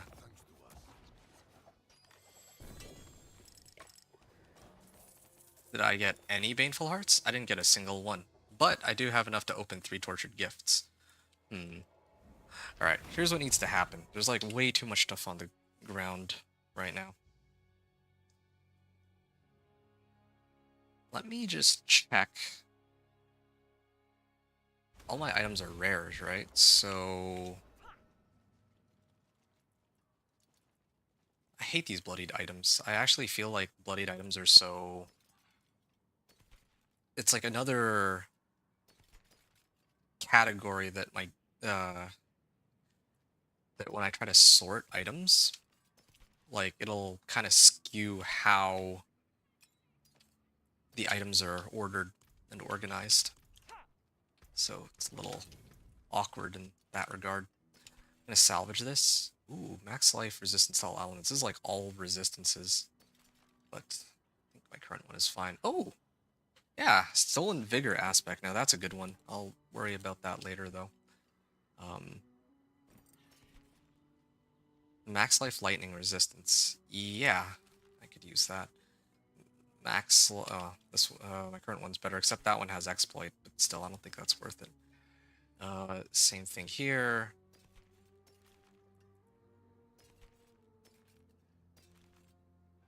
Yeah, retribution aspect, yeah, like I could use that too. Oh, this one's an upgrade. Wow. Actually like the physical resistance on my existing one more. Alright, and then I'm gonna throw my uniques in here. Later I might use them. I'll keep my boots here too. Shoot. There. Back into the tundra I go. Okay. Medivh, you said stop playing Diablo. I just play PoE 2 sometimes. Ah, okay, I see. I mean, that's fair. I can kind of understand that. I feel like D4... I want to say D4 hasn't changed too much in the last little while. I don't really feel... Like, I can understand why you don't have much reason to play D4 right now. Like, there's not really much that's different as compared to... You know, like, in comparison to some of the recent seasons, like, not much has changed about the game. Although I'm curious, like, maybe I should ask you directly, like, why did you stop playing? Was there, like, I'm just making the assumption that that's it, but maybe you have your own reasons for not wanting to play, I'm not sure. So I guess more directly, yeah, why did you, what made you stop playing? I'll get rid of these gloves. They are nice, but I need to get some more life the merrier, I guess. Dungeon keys. Ah, yes, that's another issue too. Vile Splendor. Lethal Shrines. Yeah, there's like way too many of these. Back to the Occultist. Salvage all of these. Okay. I don't know why, but the sigils that were on the ground are like no longer there. Like I left them there on purpose because I was gonna come back and pick them up, but that's not. Apparently, that's not an available option. All right. What else do I see here? Blood Maiden, 43 minutes. 3 tortured gifts. Okay, I kind of messed up. I was actually supposed to set it to Penitent first. I think I can take on Penitent now with how strong my character is in his current state. Or her current state. Yeah, I know what needs to happen. I also need to do the PvP zone whisper, I think. I'm probably not going to have enough to spawn a Blood Maiden. Unless all 3 tortured gifts I open magically spawn me. Here it is. Yeah, unless all 3 of the tortured gifts I open decide to give me an like a baneful heart. Yeah, I'm not gonna be getting a baneful heart, or enough baneful hearts to spawn Blood Maiden. Just don't see that happening. Nope, that one definitely did not. Yeah, I feel so finicky, finding these baneful hearts. Luckily there's no monsters in this area. Ah, I got 1 baneful heart. And all this time, I managed to find just a single one. Wait, what? There was a chest here and it disappeared. I got baited. It actually said there was a chest up there and then it just vanished when I came close. It's nice to know. Nice. There. Okay, I opened 3. And this one didn't even give me a baneful heart. So, yeah, I have a grand total of 1 baneful heart. Which means that, the only other place for me to go... Oh, shoot.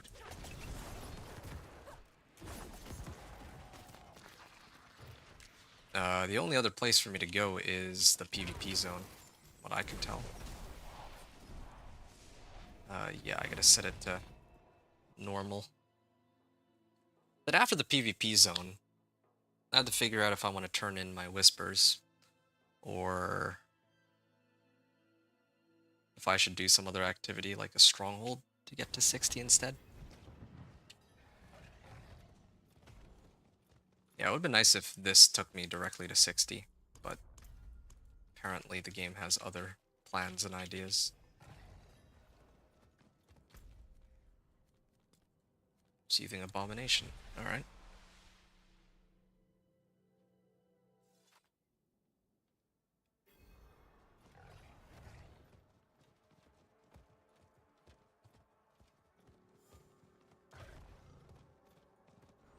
How many whispers do I have? Or how many grim favors?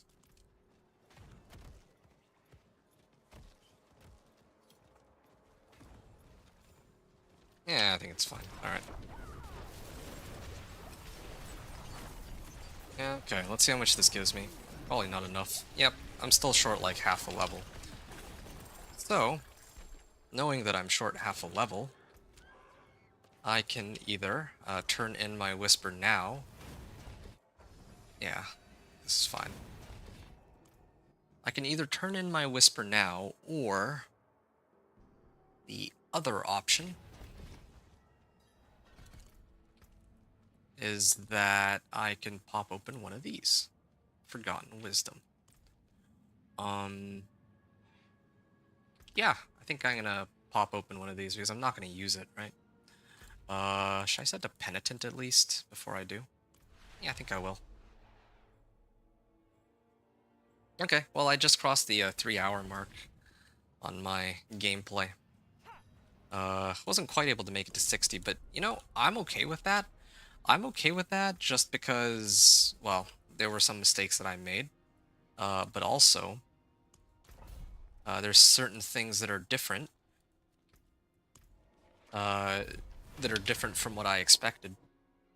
Because, again, like last PTR, as soon as I completed the storyline, I was already pretty much done, right? But, oh wow, there's a treasure goblin there. I'm not gonna be able to catch it though. Yeah, I completed the seasonal questline and all that, and then I was, or not the seasonal questline. I completed the campaign storyline, and I had already hit 60. But yeah, it's good to know that this is still the fastest way to level. I think. Like, think about it. Oh, and there's an experience wall here too. Well, I guess this is next P sigil dungeon, but like, think about it, right? Yesterday when I was playing my companion druid, it took me like 2.5 hours just to make it to like level 40, level 45, I think. And then I did like a Forgotten Wisdom Nightmare Sigil to reach 50. And then after that is when I did all the strongholds. So really, it took me like 4 hours, maybe a little more than that, 4.5.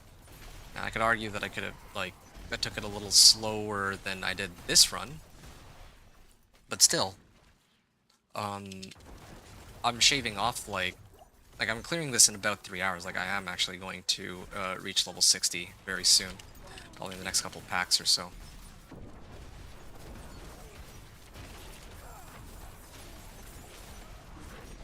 And if indeed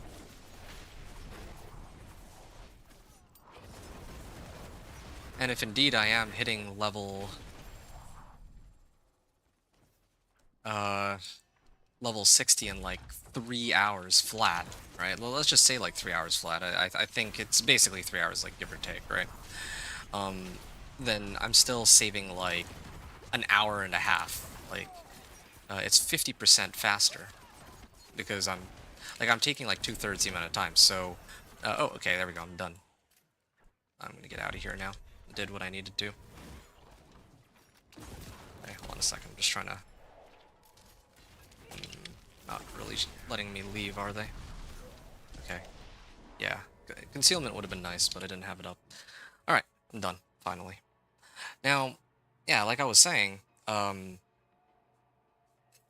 hours and... Here, I just gotta write this in. 3 hours, 19 minutes, level 60. Okay. Did my game crash? Nope, I'm still here. Wait, what? Okay, something funky is going on with the game. But yeah, it took me just a little over 3 hours. I think it's fair to say 3 hours. Okay, you know what? Let me just restart Diablo 4 real quick, and then I'll give my thoughts. I'm just gonna pause here. Maybe maybe take a short breather too. Okay, 1 second.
Okay, I'm right back at it. Sorry about that. Game crashed on me unexpectedly. Hold on a second.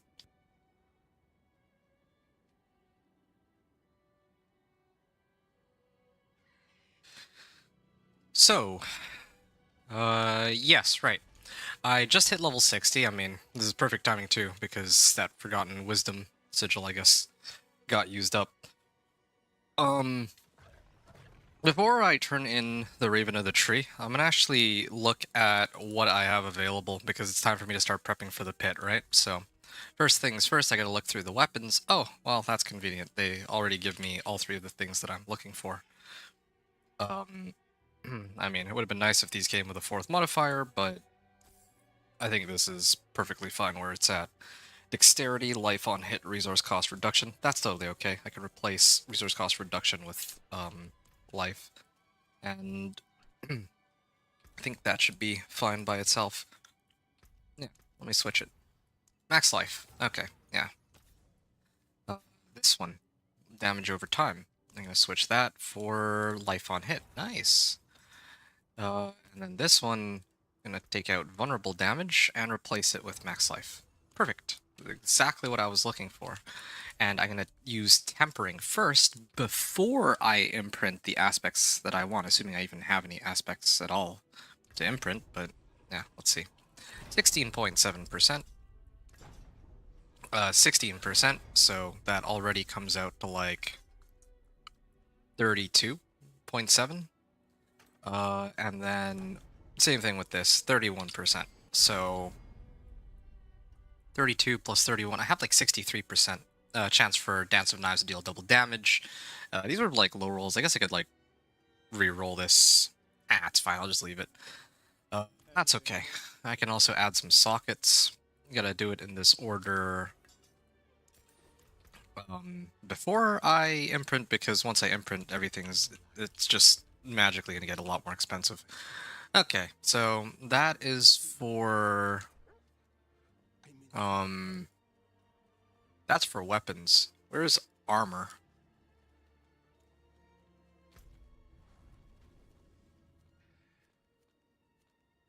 Armory? No, not looking for the armory. I'm looking for the guy that hmm. Okay, you know what? You know what? I'm just gonna go back to Karagar. I guess there's no difference between Karagar and Kyovashad, but here in Karagar, I actually know everything is. In fact, I'm actually going to mark it as favorite now that the campaign is over. Alright, Helm, I mean, that's useless to me on the PTR. Otherwise, I would have taken that. Hey, this is a nice set of pants, too. Gold actually does have a use for gearing up. That's nice. I wonder if they're letting us get Ancestrals now, too. But, yeah, this is a huge help. Since now I don't have to... Like, I have an outlet to get 750s before I walk into Torment, which is nice. Yeah, I would replace my amulet with this. Just chop for all of these, right? 1, 2, 3. And then now I just need a helm, a chest armor, and gloves. I'm curious about something. If I gamble for it, would I get it? Here, let me do my cap or let me do a tunic actually. Oh wow, yeah, they made it so that we just straight up get 750 if we're level 60. There's no, like, previously you can't get 750 item power rares, but yeah, they've changed it. Now you can. Alright, well in that case, yeah, that makes things a little easier for me. I'll just do that because the bloodied helm, it's a bloodied helm, so I can't imprint anything onto it. A little stupid, but I think that's a bug. Gloves, and then a helm. Let me just double check what I just said, because maybe they fixed it, I don't know. Yep, nope, they still haven't. I still can't imprint on bloodied items. Okay, and then a cap. There you go. That's a little unfortunate. Well, alright then. Oh, hey, look, I got Star Shards aspect. Well, that's fine. This makes things a lot easier. I can just salvage everything. Yeah. I can just salvage everything and sort of... Wait, my boots. Oh, yeah, right. For boots, I was tempted to use Dance of Knives, but at the end of the... Oh, I actually have 750 gloves. Oh, wait, no, these are the gloves that I was supposed to put on. Alright, let me replace those real quick. 750 pants. Where's my chest armor? There you go. Yeah, should have equipped it right away. So I can still get magic items, I guess. I can still get magic item. Well, it hits a 750 item power magic item. Interesting. And yeah, I'd like to keep these boots, but I actually prefer having 750s over +2 ranks to boots. I don't know if it matters if I'm opening this in a lower Torment or not. I only got like 386. Yeah, I don't know exactly how that works, but it's fine. Whatever. I'll just cap out. No pun intended, but I'll cap out on my 750s, I guess, and then I'll save the obols for later. It's no big deal. I'll get more obols later when I run a whole bunch of the pit. Alright, let me get to work here. Concealment cooldown reduction. There's like a lot of stuff that I need to adjust now. So I figured out, okay, my weapons are the easiest ones to sort out. So let me deal with those first. Quacks. I was doing yaks. I've got plenty of movement speed.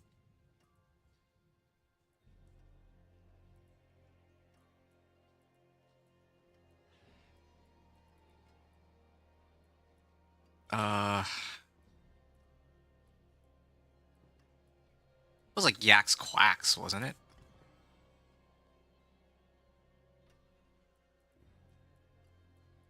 Okay, well, what other ones do I have? Concussive Stomp. Cast 5 skills. Sure, why not?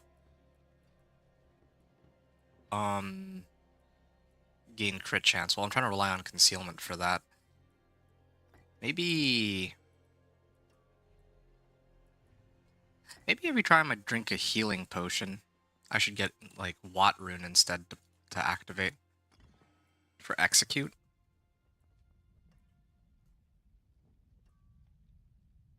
Well, I kind of like the extra damage, though. Watt Rune isn't as useful as, like, doubling my damage. Yeah, I think it's okay. Evading twice, sure.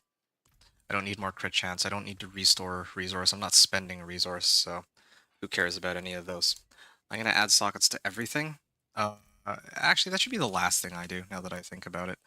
Because I don't know what what my final rolls are gonna be on these. Okay, so this is fine, this is fine, this is fine. Life on hit, damage. Yep, just had to triple check.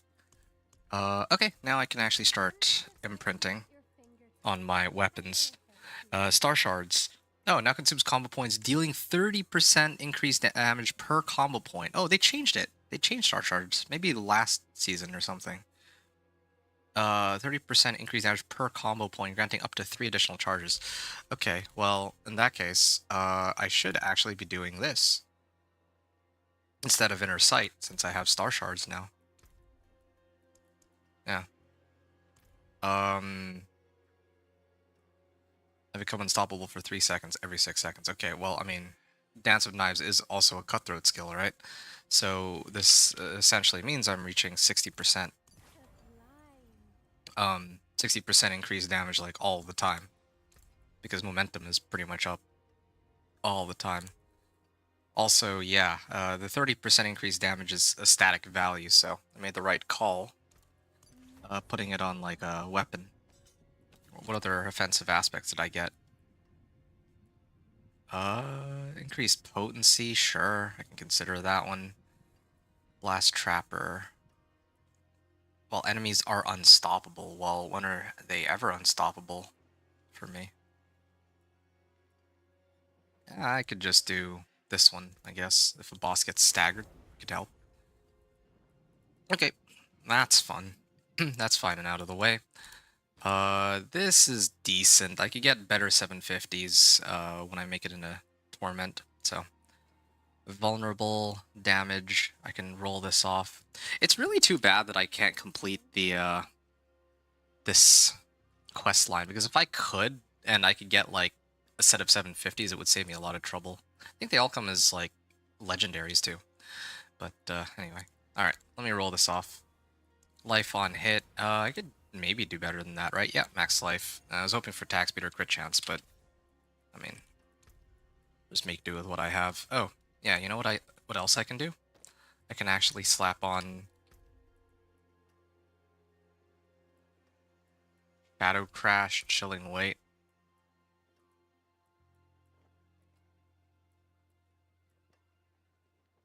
I'll just do Cutthroat attack speed for now, yeah.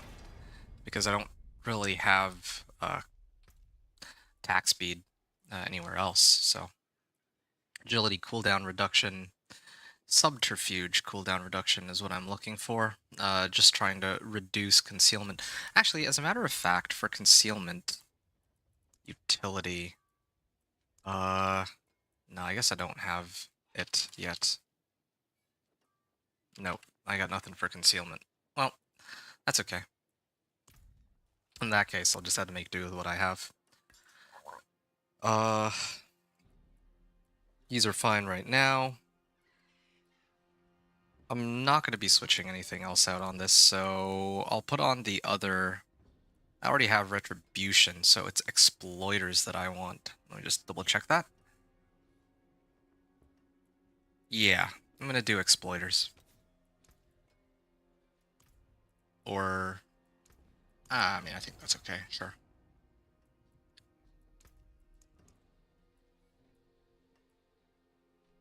Breaking Stealth heals me.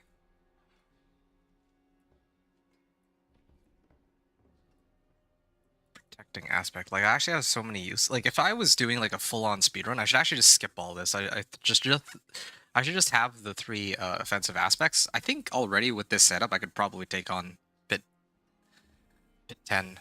Maybe I should... I'm kind of tempted to just run it, like, as is, and not worry about everything else. Marksman skill also throws piercing daggers. Yeah, this probably would help. Although I probably need to have movement speed on this first. Movement speed, yeah. So, nice roll here. Let me switch out healing received for...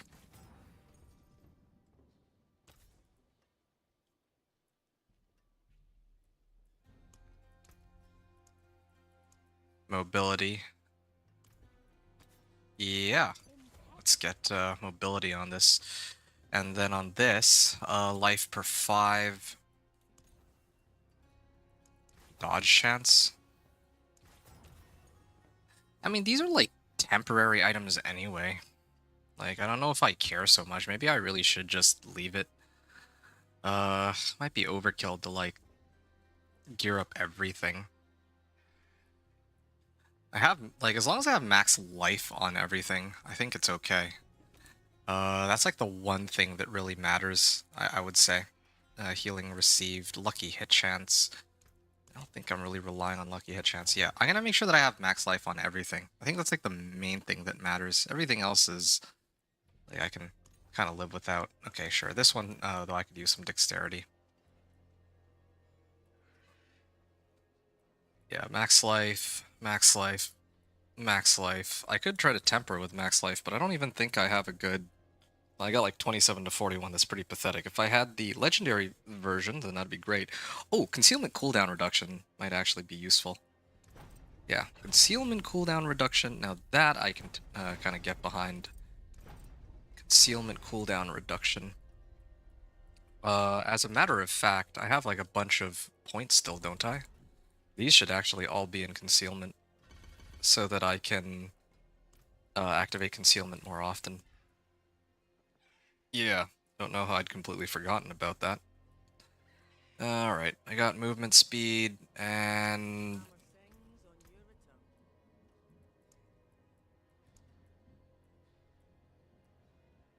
got stuns. I don't think I care.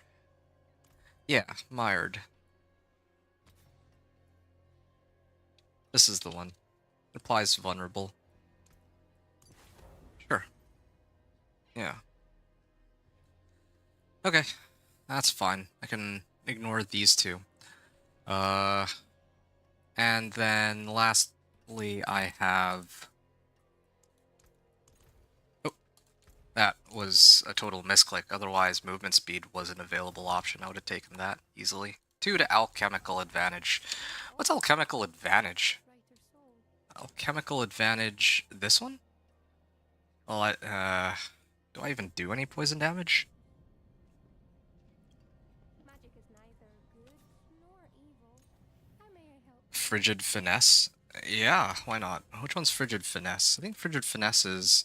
Yeah, increased damage to chilled enemies. Alright, well, this will be useful later if I switch over to cold. And then this one, I can either do attack speed or I can do agility. Subterfuge cooldown reduction to reduce concealment even more. But right now, I think I'll do cutthroat attack speed. I'm kind of low on attack speed, so that would be fine. Cutthroat attack speed, and then cutthroat attack speed. This one even has cooldown reduction, doesn't it? Let me get rid of resource cost reduction for... Oh, attack speed. How convenient. Okay. Yeah. I think this is fine. Good enough. Got a decent chunk of attack speed across the board. Add a socket here. I don't have enough aspects, so I'll just make do with what I have. And I also don't have enough materials. I need to do more whispers when I get into Torment, but, you know, that's for me to figure out later. Or maybe even some of the nightmare dungeons that have gem fragments. Huh. Emeralds, I believe, are for dexterity, so let me get 4 of those. And probably another 2 for these. What about my resistances? Lightning, cold, and poison. Lightning and cold. Oh, well. Lightning, poison, and where's my sapphire? There. Okay, I mean, that's about as good as it gets for the time being. And then I just get some elixirs and incense, and I'm ready to go. How long did that take? Yeah, I think I'm gonna be getting this in just under 4 hours in total. 1 elixir of fortitude, 1 spiral morning, 1 redamine buzz, 1 soothing spice. Can I do another one? Is that possible at all? 2, 3. Oh wow, that's actually perfect. Just the right amount for 2 of each. Okay, I'm ready to go. Oh, and I just noticed that I still have Raven of the Tree. I guess I can turn that in when I get into Torment. Yeah, that's actually perfect. Then I can get my rewards scaled for Torment 1. Yeah. Alright, folks. To anybody who's watching, hope you've enjoyed the run so far up until this point. I'm at 3.5 hours on the recording, and about 3 hours and 15 minutes of gameplay time. Again, I think that there are a few ways I could have shaved off time here and there. And in the live season, if I did this as a second character, I'd probably have more damage because I'd have more skill points and all that. And hopefully they resolve the situation with Blood Maiden. Oh, and I would have had materials for like Blood Maiden. But I think the biggest issue is slaying Duriel. Like, I think this is a glitch because that just doesn't make sense. Like, Duriel no longer exists. So hopefully they fix that when the season goes live. But otherwise, yeah, very close to 3 hours. And yeah, now if I factor in the pit, I think this run will come out to a total of like 3 hours and 30 minutes of gameplay time to reach Torment 1. So I'm going to mute myself and I'm going to rejoin. And yeah, just so I can record this and upload it. But otherwise, hope you've all enjoyed the run up to this point, and I'll see you all on the other side.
Well, that's that. Dance of Knives Rogue doing what it does best, that being to dog walk it in under 2 minutes. Well, under 3 minutes, I guess. But yeah, my companion druid has more damage, but it doesn't. As always, it doesn't have nearly the same level of speed that the Dance of Knives Rogue has. Just love this build. Every time I switch back over to Dance of Knives Rogue, I'm reminded of just how clean the clears are for uh, fast, like, easier content. Like, just, yeah, I mean, even going through the game, like, level 1 to 60 is just so fast. That's basically the theme of this whole, like, 1 to 60 run. Like, yeah, I was doing the campaign, but it still goes through the campaign quicker than most of the other, most if not all of the other characters and builds in the game. So, yeah, always a reliable choice, at least when it comes to going from 1 to 60. Going from Torment 1 to 4, on the other hand, might be a completely different story. I also have a whole bunch of boss sigils I'm going to need to run. So that'll be fun, trying to sort that out so that I can get my, like, uniques or just whatever uniques I need, generally speaking. So, yeah, I'm kind of excited for that. Got some half-decent bloodied uniques too, because why not? Let me just see if well, these are not useful. This one too, I would salvage. Oh, and I gotta upgrade my Headhunter glyph of course. Wait. Versatility glyph, non-basic and non-core skills. Oh, well, I'm in luck. Dance of Knives is non-basic, non-core. This is actually going to be a better upgrade than Headhunter. I usually like to take Headhunter first, but given the circumstances, I might just take Versatility instead. And then I can actually start working my way through here, but I'll figure that out when I get into Torment. Anyway, overall, the run so far has been incredibly smooth. That's sort of to be expected. I mean, I've like, it's shaping up to be a run that's like under 4 hours, which is shaving an hour off of most characters, which take like 5 hours. If I pull up my Thorns Barb, let me just take a look at this real quick. I have like a little bit of time, so last season on the PTR, when I did the Thorns Barb level 1 to 60 using the campaign leveling, it took me 4 hours and 30 minutes in total. So this run, I think, is closer to, let me just take a look here, 3 hours, 45 minutes. Yeah, I shaved off almost an hour. And that's despite the fact that my Deeds of a Champion is bugged. Otherwise, again, I could have saved even more time. Yeah, I mean, I guess I was also down Baneful Hearts, but I'm just saying, like, with regards to Duriel, that's the main reason why I skipped that. But anyway, so that's all I got, I guess. I guess we'll see what comes in Torment. Dance of Knives Rogue still remains very strong. And then last of all, the seasons mechanics, like, how do I feel about them? I mean, I already shared my thoughts about it, but I think that it's largely, I mean, at the beginning of the gameplay even, I feel like it's largely underwhelming. There's not really much to be said. It's just about the bloodied sigils. I'm kind of excited to play around with those in Torment.